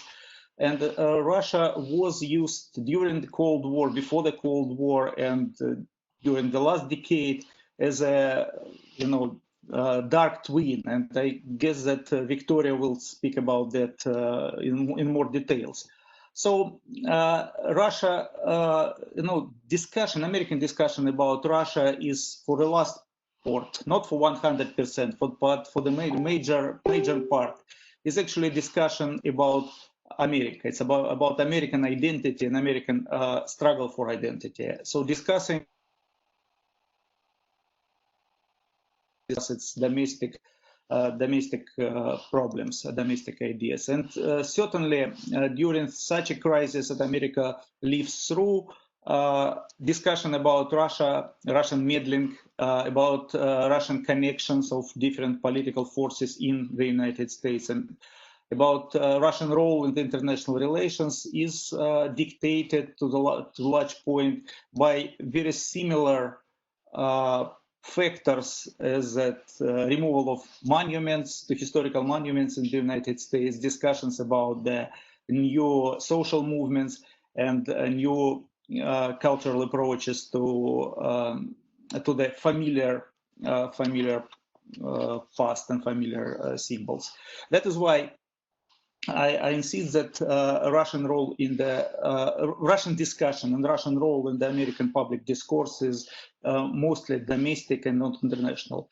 Certainly, Russia plays some role in the foreign policy of the United States, and we can see what President Trump and before him President Obama was doing vis-a-vis Russia. And if we distinguish diplomacy and distinguish even foreign policy of those presidents from the domestic political struggle, we can see that both last presidents, Obama and Trump, with all of the difference between them, are actually relegated Russia to the role of the second-tier power. Obama said it openly, and you know that many people in the Russian elites were offended by Obama's words that Russia was a regional power instead of global power. Trump, by contrast, was speaking very nice words, but in fact, what he was doing is actually diminishing any engagement with Russia. Trump administration promised a lot, but did not actually provided any dialogue with Russia, any meaningful dialogue. Moreover, the United States under Trump actually stopped and withdrew from several important international treaties where the United States and Russia used to be the major signatories and the major guarantors, including the major arms control treaties. And that is, from my understanding, that is exactly because new administrations do not consider Russia as a major threat or the major partner for dialogue. If you speak with other country with the sanctions only and not engage any other language, you actually speak to the countries like North Korea or maybe Iran, which are not the major partners in the dialogue, which may be threats, but not the partners. By contrast, we can remember Soviet Union, which is also was a threat and maybe major threat for the United States. But that time, sanctions were combined and added and amended sometimes by a dialogue, different types of dialogue. We can see no dialogue in the last 4 years, and from American side, this is actually the good sign that American administrations do not consider Russia, an equal, not an equal partner. So. For America, I will sum up American side of my presentation. For America, Russia is mostly domestic, part of the domestic debates and not the real international partner of the first rank. For Russia, everything is not quite opposite, but in many aspects is opposite. Because Russia, first of all, Russia is increasingly authoritarian country. And in authoritarian country, unlike in democratic country, international concerns are not a primary focus of the domestic political debates, if any debates are possible at all. Even like 10 or 15 years ago, discussions about discussions about America in Russia were focused on domestic affairs, domestic concerns as well. And we can even remember 2012 when Russian protest against the digital elections led to the rapid growth of anti-American propaganda in Russia. And that was a period when America was still used as a domestic, dark twin, domestic threat and scarecrow, but not since 2012, I would say. Since 2012, and especially during the last 5 years, Russian diplomacy mostly concerns in returning Russia into the position of the global power. And, after everything that Russia has done internationally, starting with maybe with Crimea and with further development of Russian active foreign policy, we can see that the major idea that Russian foreign policy experts are propagating, Russian parts of the Russian foreign policy elites propagating, was something like new Yalta or new comprehensive agreement, which would include Russia or put Russia on the on the first rank powers. And the latest initiative of that in that direction was the initiative to have a summit of 5 permanent members of United Nations Security Council. So that was all aimed at returning Russia after the sanctions, after the Russia entertained what it wanted to do during the last decade. So from this point of view, and domestically, if you compare, domestically, the United States are not as much used as a major major concern, unlike it used to be like 8 years ago. Domestically, well, like everybody knows about America, but not much time even spent by Russian propagandists about the United States. So, for Russia, the United States is primarily a foreign policy and international concern, with the concern of the Russian regime, and not a domestic part of a domestic discourse so much as it used to be also. So this is a asymmetry of the Russian-American relations in the last years, and I think that this asymmetry will continue to grow. And returning to the American elections, upcoming elections. When we project it to the elections, of course, there is a possible difference in the outcome of the elections, and I guess the different American presidents will behave differently towards Russia. But what I consider more important is even more important than the result of the elections. I know I sound strange for American public, but I would say that more important is to distinguish what should be done vis-a-vis Russia of President Putin and what should be done vis-a-vis like Russia of the future, because it's time already to plan American policy towards Russia after President Putin. I do not know when it happened, but it's an important thing to distinguish. Right now, when the American debate about Russia is so high, or when it was even higher like 2 or 3 years ago, I think always struck me when American journalists, politicians, American diplomats even started to list the crimes of the Russia internationally. It included very different types of Russian behavior. It included things which I, being a Russian citizen, also consider the crimes or, at least very bad policy. But it also included something which is actually the usual international behavior. Sometimes it included also things which are, well, if not normal, but at least widespread internationally. And sometimes it's also included the cases when Russia did follow or did pursue Russian national interest, define it broadly beyond the interest of the current regime. And this is a very important thing to distinguish. I hope that American policy planners, American specialists on Russia should be able to distinguish the real mistakes or crimes or misbehavior on the international stage and the real national interest of Russia, and to distinguish current regime and Russia as a whole. And this is a very important thing. I do not know whether the current elections, the upcoming elections, will be able to change anything, but at least I change.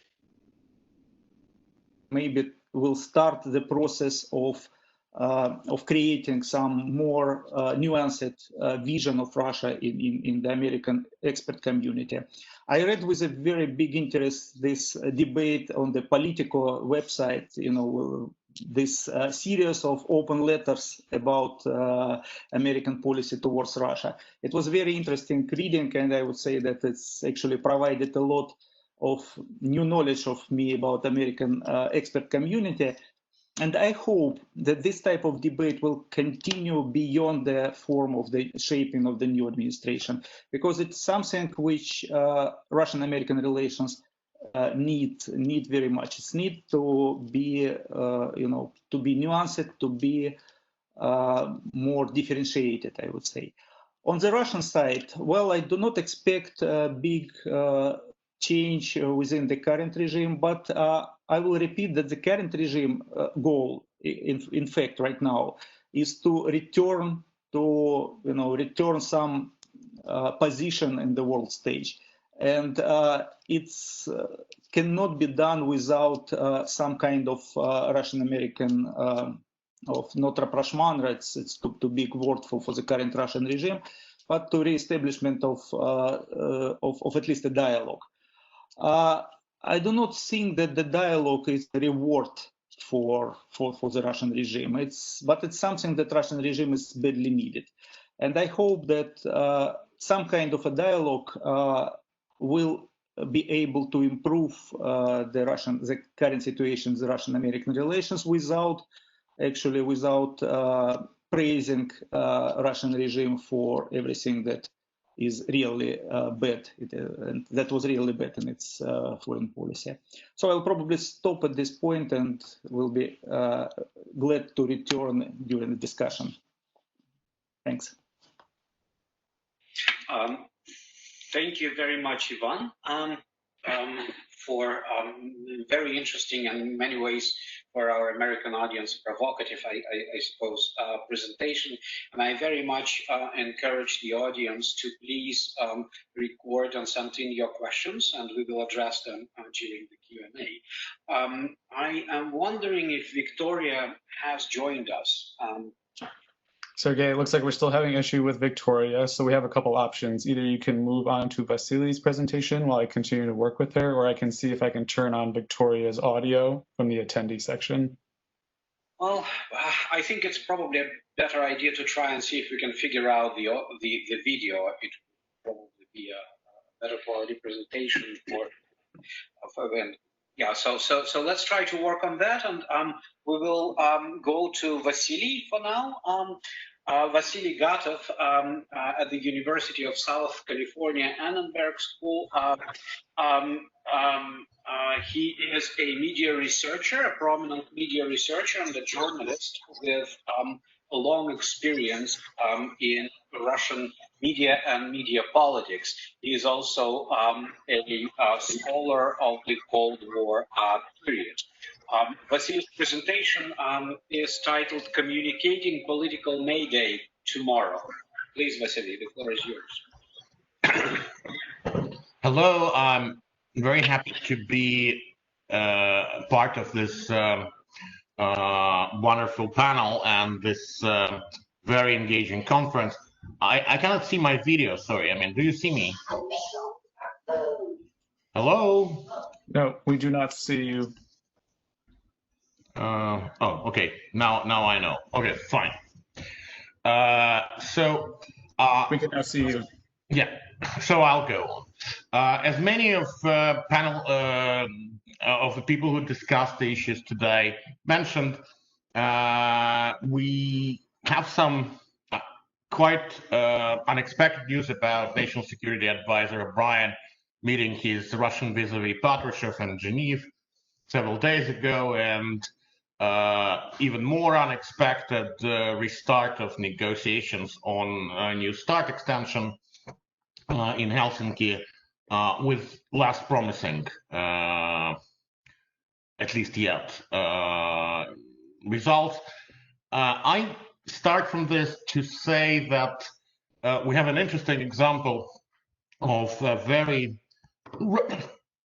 rare open political communication when O'Brien and Patrushev both said that sides have discussed cyber intrusion or meddling into elections of either side and agreed not to practice it, at least for now. That's probably the first time when this subject, which is quite important for current political communications, surfaces on one of the highest level of the relations.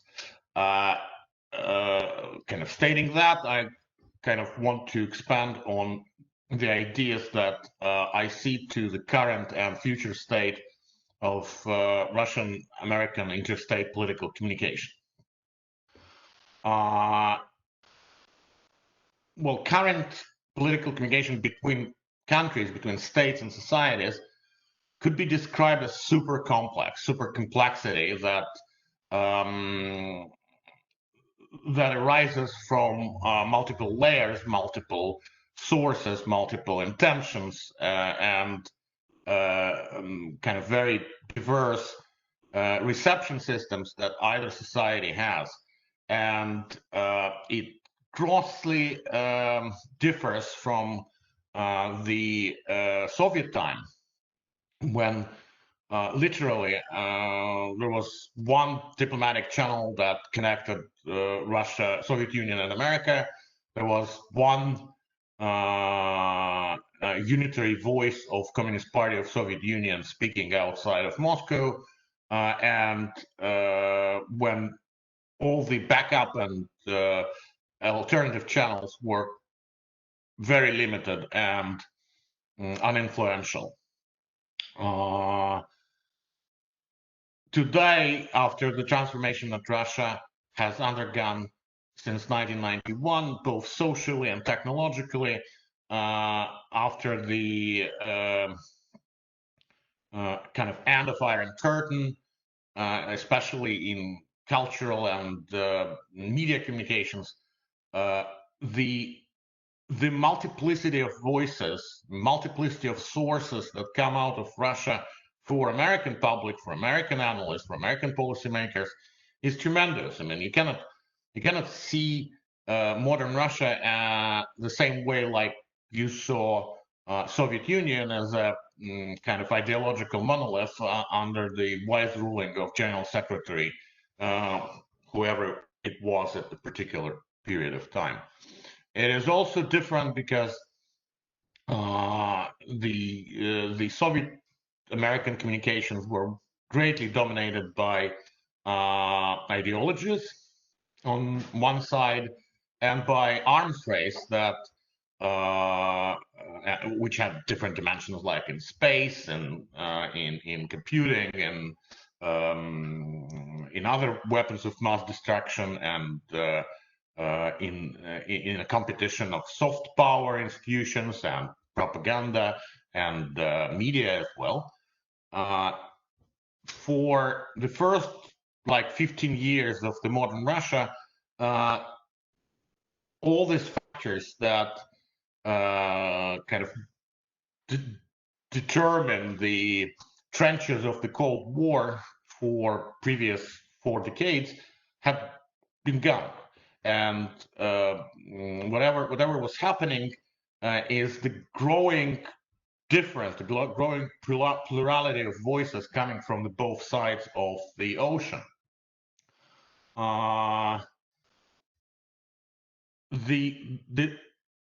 The sources complexity is very well described by an example that I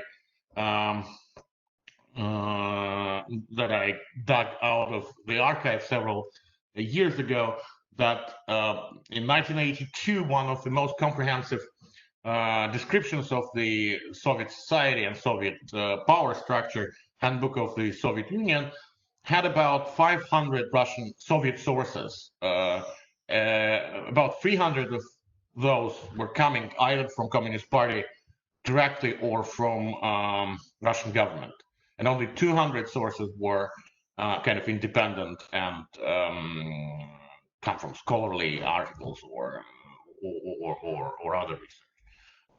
Today, I mean, if anyone would attempt to do something like that, I think the number of sources available for researcher, diplomat, politician, and so on would be counted by factored by 100 or probably even more. That kind of makes one side of complexity. Similar about the United States, but it always was like that, except that Russia, as Soviet Union, was behind the Iron Curtain with censored media, with totally manipulated history, archives, inaccessibility of Western press, and parties' control over the mindset of people in regard to a particular country, let's say United States. Besides the complexity of sources, we have the complexity of receiver that has changed very much. In kind of modern models of communication, we use a circular Osgood-Schramm model most often, where the message is encoded by the source, then transferred, then decoded by a recipient, then interpreted by a recipient, then the answer is encoded again to reach the source as a feedback loop, and then decoded, interpreted, and the new message appears. The thing that is happening in Russian-American relations, especially in the last 5 years since the beginning of Ukrainian crisis, is that the sides are less and less capable of interpreting and encoding their own messages. They still send a lot of signals to each other on different levels. On level of direct political communication, presidents speak sometimes diplomacy, there are some contacts on disarmament talks, on even on counterterrorism talks, but that doesn't really kind of constitute very important part of communications. What is important that both sides hear and listen what's happening in their respective media spheres. And that's an absolutely new factor in Russian-American relations, especially in crisis Russian-American relations, which does not have a direct analogy from the Cold War. As I said, Soviet media space was totally censored.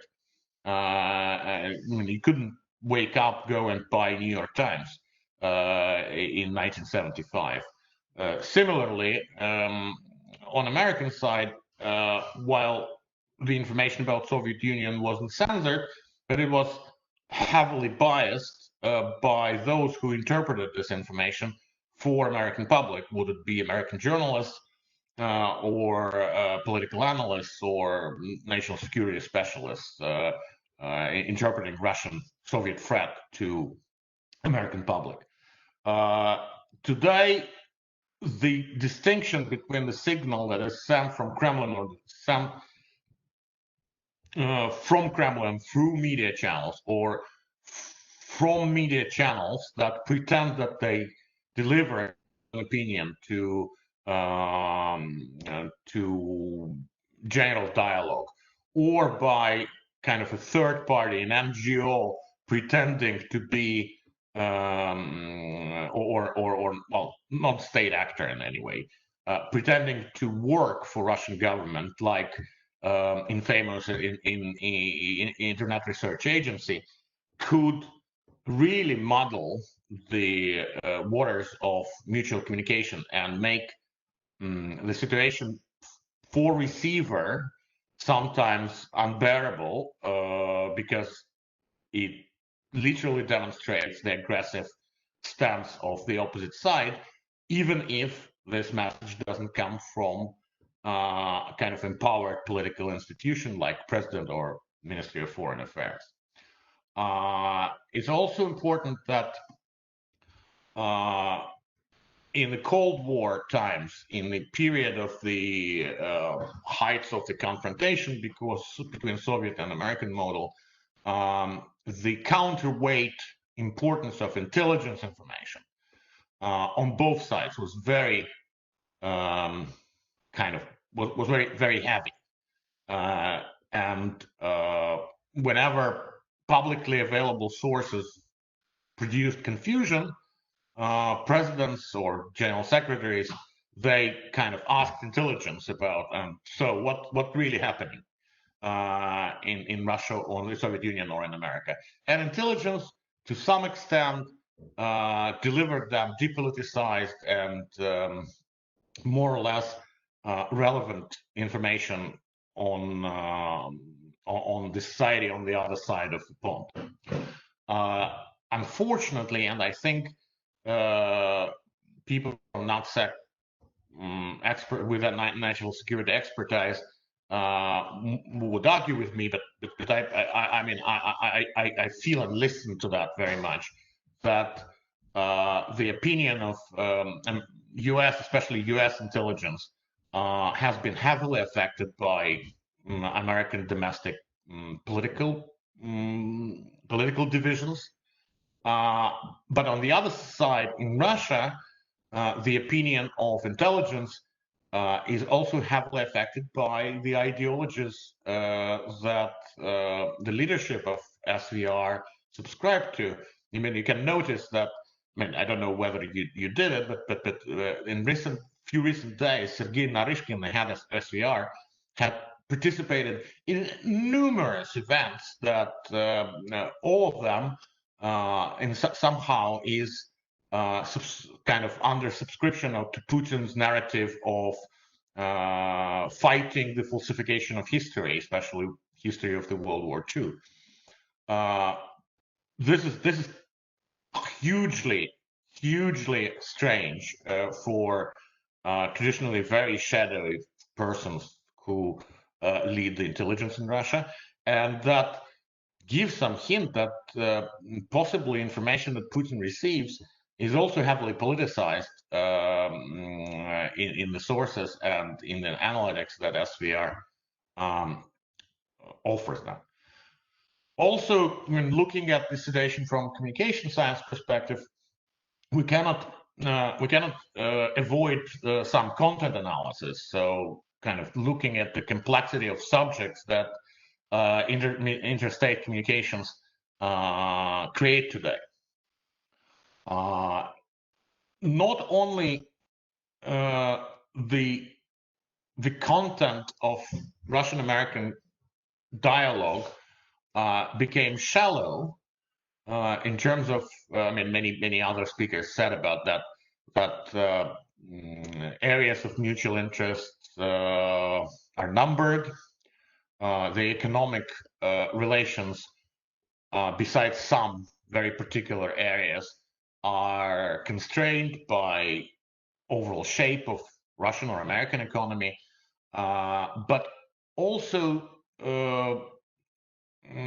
kind of either side mostly listens and is interested in domestic interpretation of the significant other. It is more evident in the United States, where Russia has been mostly interpreted as a vile actor who attempted to assassinate American democracy. But on the other side, in Russia, the both government and government media communication also underlines, probably not as aggressively as they've been doing it with Obama administration, that United States is a failing global leader. I mean, I don't know whether Ivan will agree with me, but this is a constant repetitive narrative that Russian media, Russian government, Russian officials, Russian commentators, they try to include it in almost every issue when they discuss either bilateral relations or even international relations. It's been more careful since President Trump demonstrated some kind of cordial feelings towards Putin, but one of my colleagues have been doing content analysis of Russian talk shows, political talk shows, and they noticed that the correlation between the word America and the word разваливается, like decomposes, is second most important correlation in all the text available after President Putin. So you can imagine, I mean, it's repeated like 20 times in every show. And the kind of last part of kind of media analysis of Russian-American interstate communications is the part that analyzes the medium, the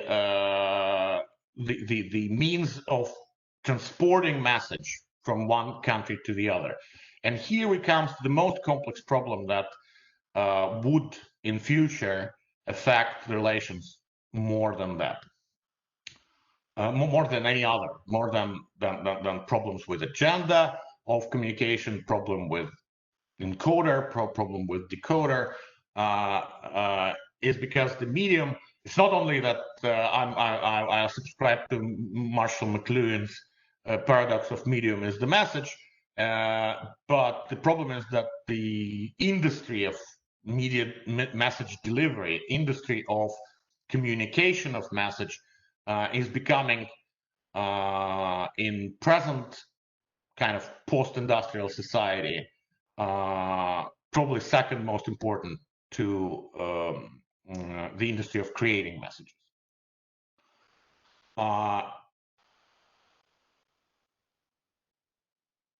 One of the key questions is whether Russia is the society where information and ideas circulate free. And normative theory of media created by American sociologists and media founders, actually, of communication science, Zibert and Schramm, described something that's called Soviet model of press, because they say 4 models of press is their foundational book. And the American model, which they divided into 2 unequally represented parts, they designated them liberal model, which is profit dependent, but regulated by kind of the societal agreement about the role of mass media, and socially responsible media, which at the moment when they've been developing theory was actually solely represented by PBS. The Russian media model since then had developed into something new, resembling some elements of Soviet model, but definitely not even close. It combines the elements of free, independent, even socially responsible media with hard managed propaganda, with literally producers of fake and falsified information, while American model, remaining generally liberal, definitely became much more partisan than at the time when Zibert and Schramm had been developing their normative theory. Interestingly, that Kremlin today and in future would be absolutely convinced that American media is managed by political interest, exactly the similar way like they manage their Russian state-owned or state-controlled television and other press channels. Just to kind of to get into kind of less serious part of it, I'll share an anecdote that in 2009-2014, Alexei Gromov, the first deputy head of presidential administration and, well, commander-in-chief of Russian television, has received from RIA Novosti, I think it was weekly briefing on everything what Jon Stewart said on Daily Show, because he considered that President Obama literally dictates to Stewart the agenda, how to criticize Russia and foster Russophobia in American public. Even more funny, they regularly included kind of every joke Andy Borowitz was making about Russia, also considering that this was a political messaging coming of the White House. And once it produced actually quite frightening result and very kind of sharp joke was seriously taken after the briefing in Kremlin by an editor of Rossiyskaya Gazeta, the government publication, which rebuffed it with an editorial published, a joke by Andy Borowitz, actually published on their opinion page. I mean, stating all that, I just want to say that there is also one personal problem, I mean, kind of not one person, but many persons that are engaged in political communications on Russian side. And here is something that we should understand that the West or the Western media is partially responsible for. Almost all Russian propaganda channels, RT, Rapidly, Sputnik, are managed by my age mates, my friends, former friends, who've been working for American, German, French, Japanese, and so on media in Soviet Union and Russia in 90s, when the international media had very high interest to events happening in Soviet Union and Russia, not only because these people wanted to earn better money that the collapsing Soviet press couldn't provide them, but because they wanted to join kind of highly respected, honorable and legendary news organizations. And many of them.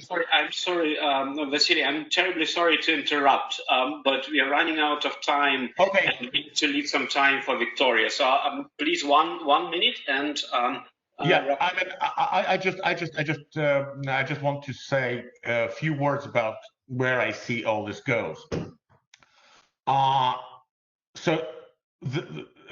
will share my paper with all the participants, because it's a little larger than my speech.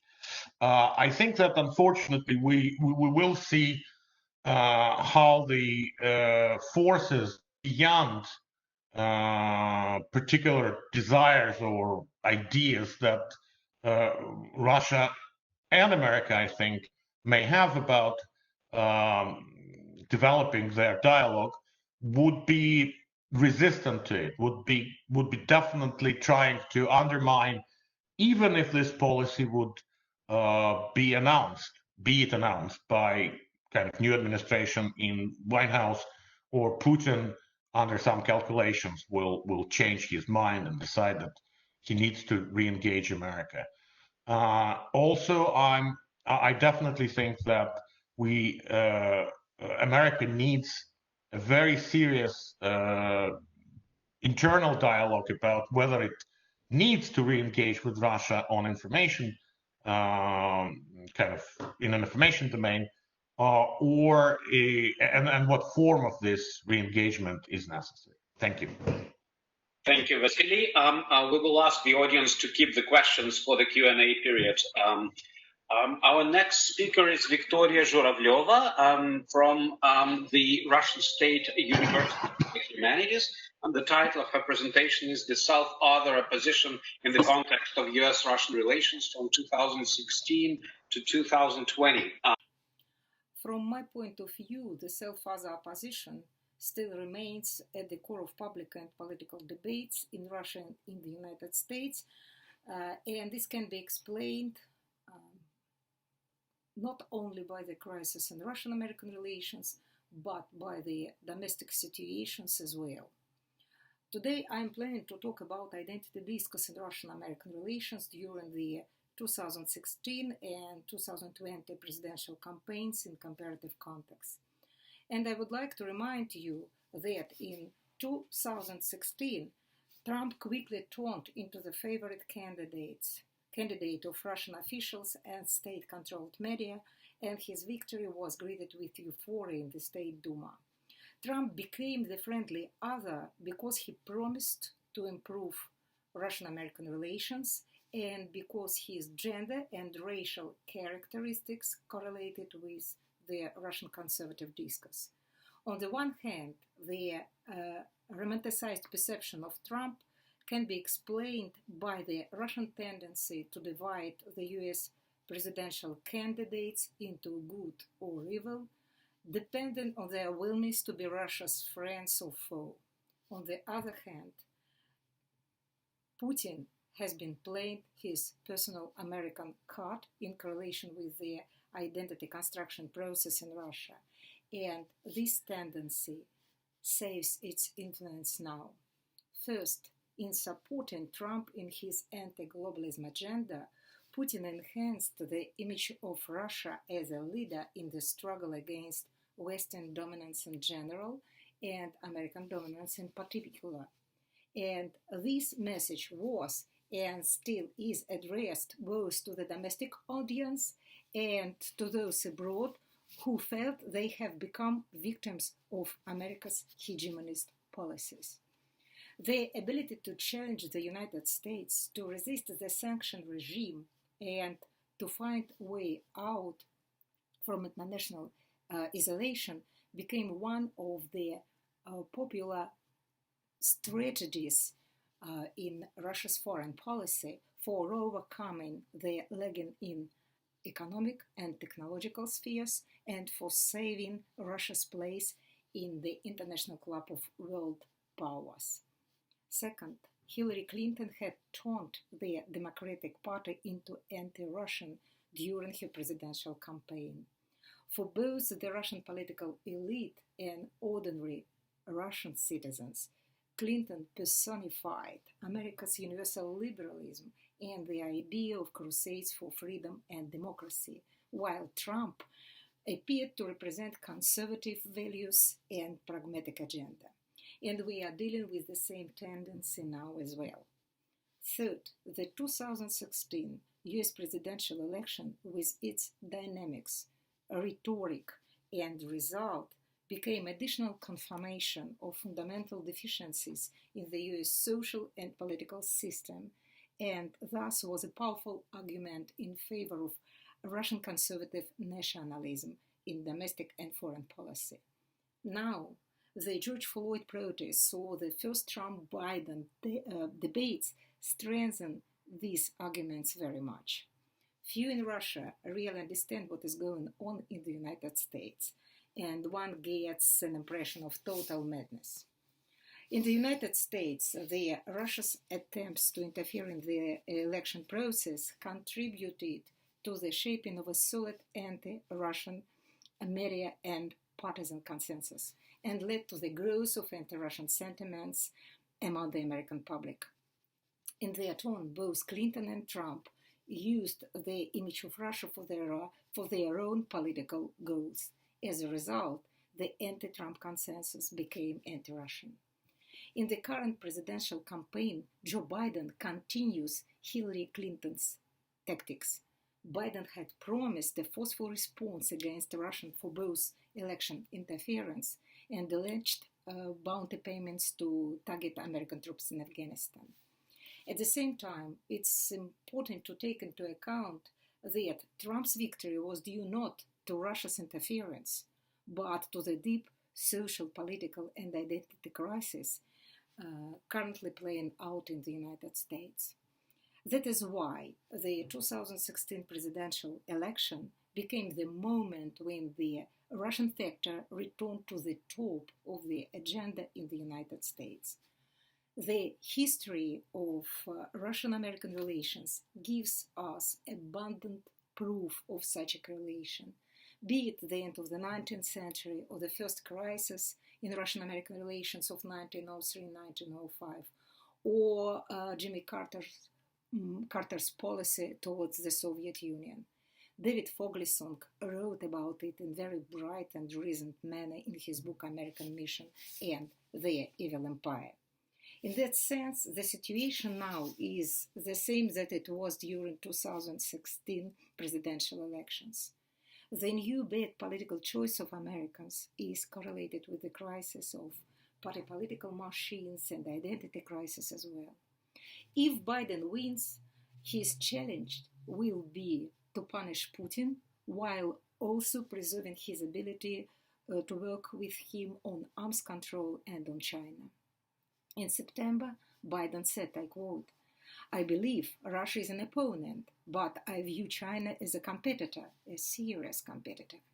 There are other voices in Biden's party, as well as the foreign policy establishment, who are calling for a more cautious approach. As Jim Townsend, a former Obama Pentagon official, said, I quote, "Biden will come down in the middle between the folks who say we have to work with the Russians and the others who say it's the Cold War ducks." In his tone, campaign spokesman T.J. Duclos emphasizes that, I quote, "Unlike Trump administration, which has never taken the Russian threat seriously, Joe Biden will rally our allies to deter Russian aggression as a united front and protect the interests of Western democracies." Being tougher than Trump is not the problem. The problem is to save the room for diplomatic cooperation and dialogue. In the case of Trump's victory, the new wave of anti-Russian campaign could be predicted. Biden has repeatedly warned Russia not to meddle in the 2020 election. In his tone, Trump said in August, "The last person," I quote, "the last person Russia wants to see in office is Donald Trump, because nobody's been tougher on Russia than I have." So we are dealing with the same Russian factor in Russian-American relations. From my point of view, one of the main problems in Russian-American relations is that In spite of results and attempts to find a suitable form of peaceful coexistence, Russia and the United States still save the value-based approach to the construction of their mutual understanding. And this is a very useful tool in domestic policies for domestic purposes. The United States predicts Russia as an authoritarian monster and one of the main obstacles for the advance of democracy and political freedom all over the world. Russia sees the United States as the main threat for her international interests and her vision of international order in correlation with the political struggle inside the country. Today, conflict became one of the new norms of bilateral relations, an image of the enemy instead of the promises to rebuild the broken relations and connections is more attractive for electorates and political establishments in both countries. In the United States, bipartisan anti-Russian consensus of 2017, 2020, and polls testify what view is more preferable from an electoral point of view. And domestic events in Russia, including arrests of political opponents, amendments to the 1993 Constitution of Russia, and the poisoning of Alexei Navalny, fit these attitudes very much. In Putin's Russia, anti-Americanism raises to the rank of some kind secular religion that gives political dividends to different representatives of power.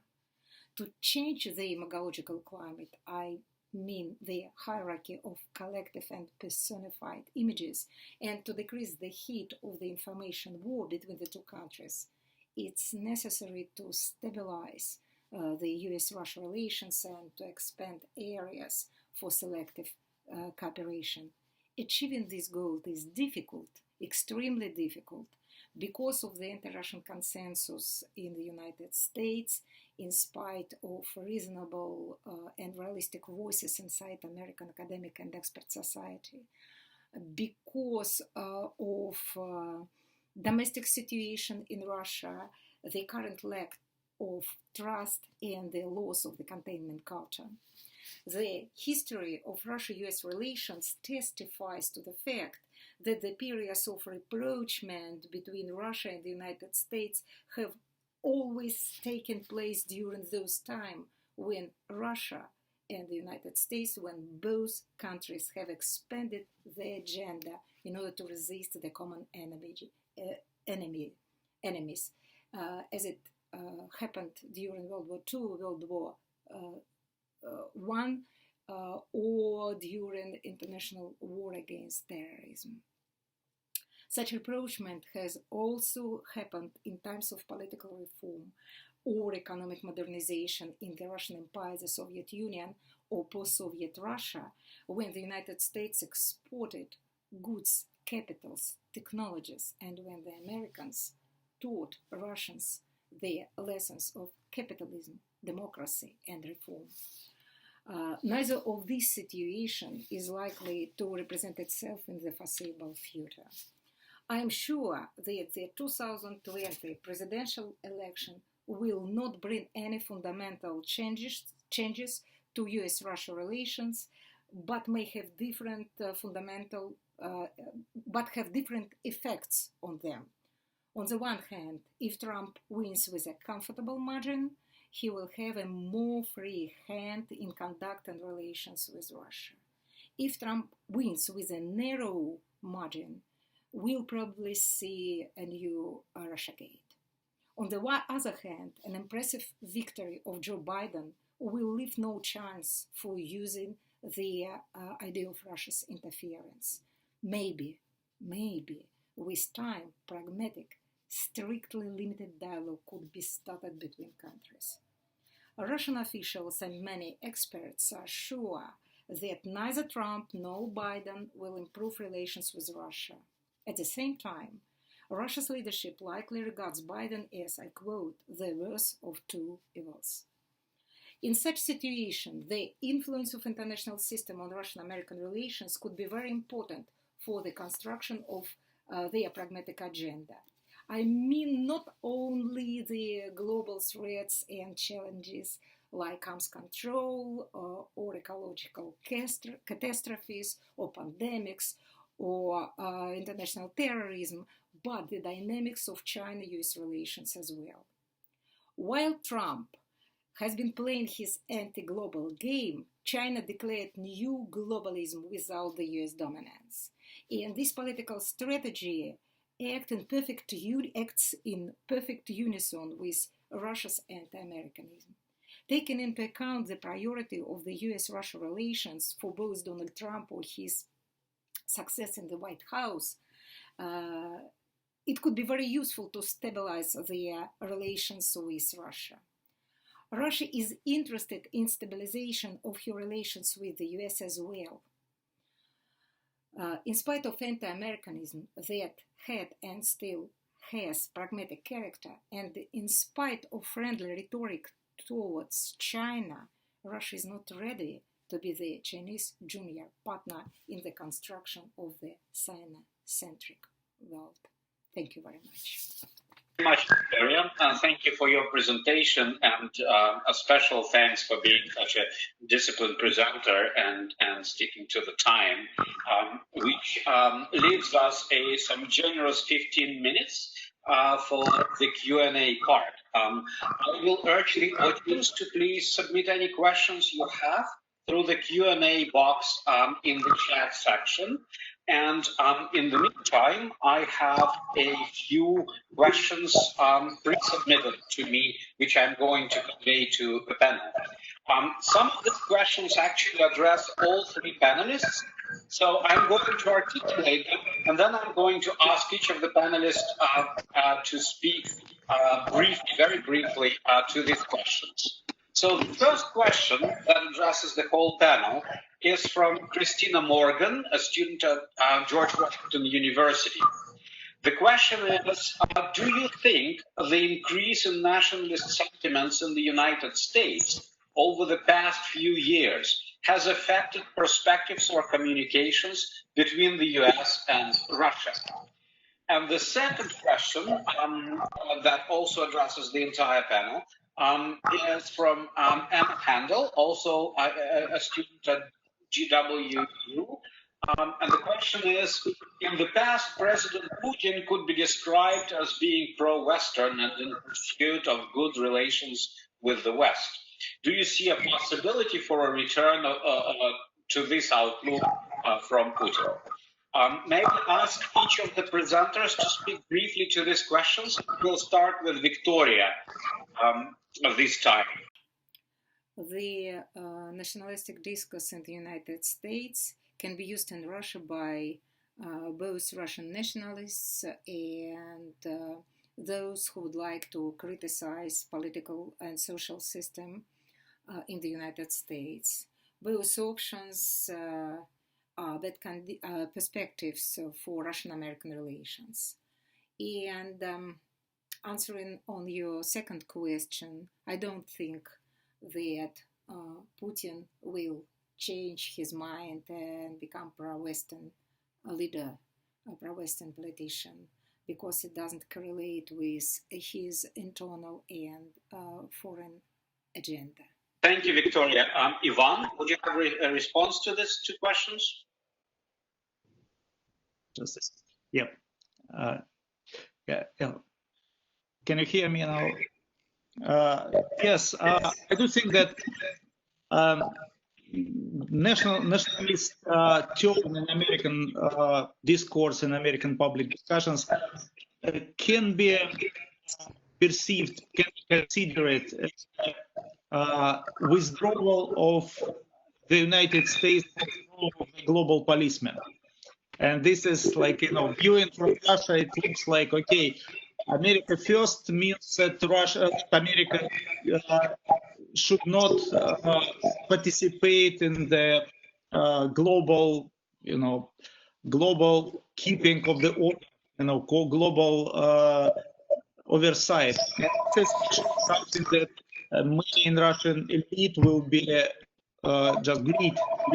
That's something which I do think many people in Russia I think is a good sign. On the other side, this nationalist turn in the United States is providing model for the rest of humankind. The United States is still a cultural model, providing cultural patterns for many countries in the world. We do see the rise of nationalist regimes in Europe, in Central and Eastern Europe, in the post-Soviet space. And from this point of view, this rise of nationalism is troubling because it provides less international security from this point of view, but because it's actually put the national concerns, up.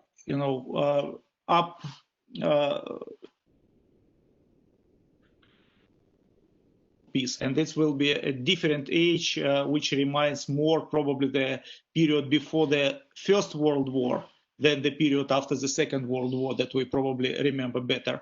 And this is a bit troubling story. As for the second question, President Putin as a pro-Western, well, I doubt that Putin is a pro-Western, but if you speak about the perception of Putin from looking from the West, well, I don't think it can be returned. I mean, there is no prior. As a pro-Western, the first years of president, he is no more can be treated as yeah, we all remember, many of us do remember that Putin expressed his readiness even to join NATO. But by now, no chances that Putin specifically built his image as a as everything opposite to American values.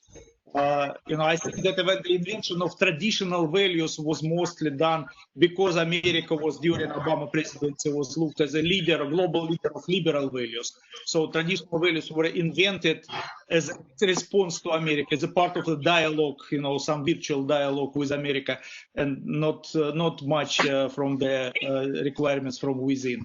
So already done it. It cannot be redone. All right. Thank you. Vasily, please. Well, I think that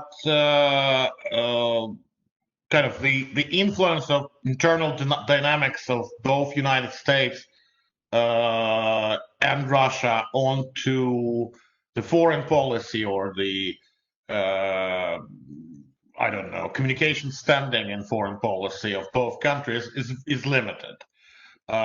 In a way, of course, isolationist ideas that come together with President Trump have been very kind of profitable for Putin in his calculations over how the future world, the future multipolar world will be designed. But in the reality, it doesn't really affected Russian foreign policy because most of the kind of ideas or most of actions have been pre-programmed by the previous decisions taken during Obama administration.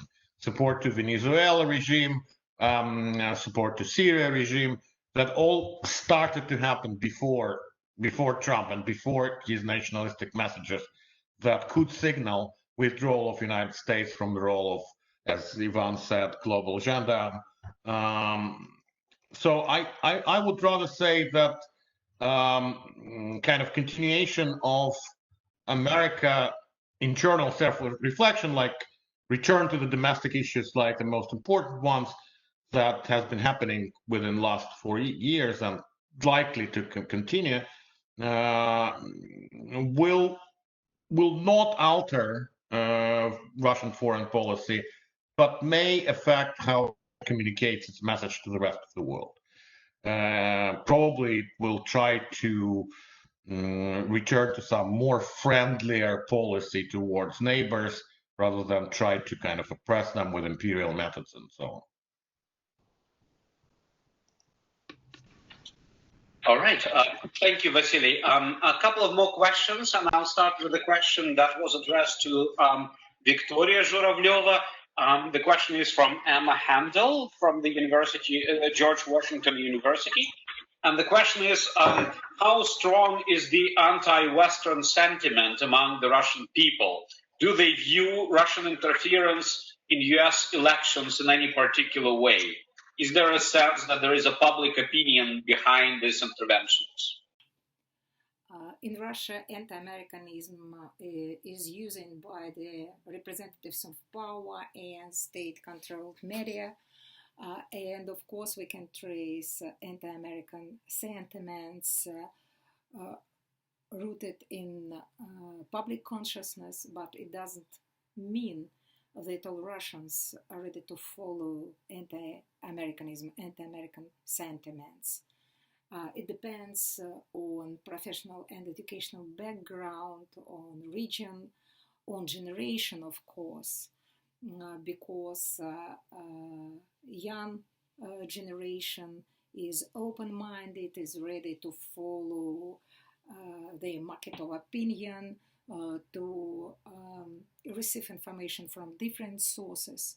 For example, among my students, there are no anti-American sentiments at all. They would like to be in contact with Americans to know the United States much more better, and they are ready to perceive multifaceted world and its varieties. Thank you, Victoria. Vasily, you wanted to add something. May I ask you to be brief? We have 2 minutes. Yeah. Really, I will be really short, but I also will answer the question of the panelists, previous panelists who asked about why American investment in entertainment and IT in Russia expands, because it's very much connected. Strangely enough, Russian society is absolutely hooked up on American popular culture, and not only this dependence is growing, it also is one of the few opportunities for American business to invest in Russia, because that's, strangely enough, not regulated too much. And to some extent, as Coca-Cola under Khrushchev became kind of a cracking axe of American consumer culture, Netflix could be the cracking axe in this new monolith that Putin tries to build. So that's what I wanted to add. Okay, thank you very much.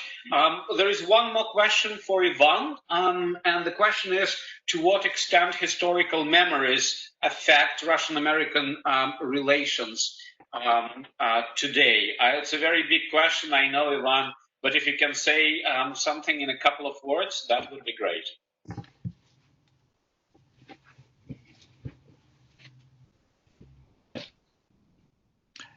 You know that we have a lot of historical memories, but cannot say that actually they affect Russian-American relations too much, because almost everything that we do remember is quite different, and you know, such things as meeting on the Elbe River in 1945 is almost forgotten, and this is, could be some memory which makes Russian-American closer.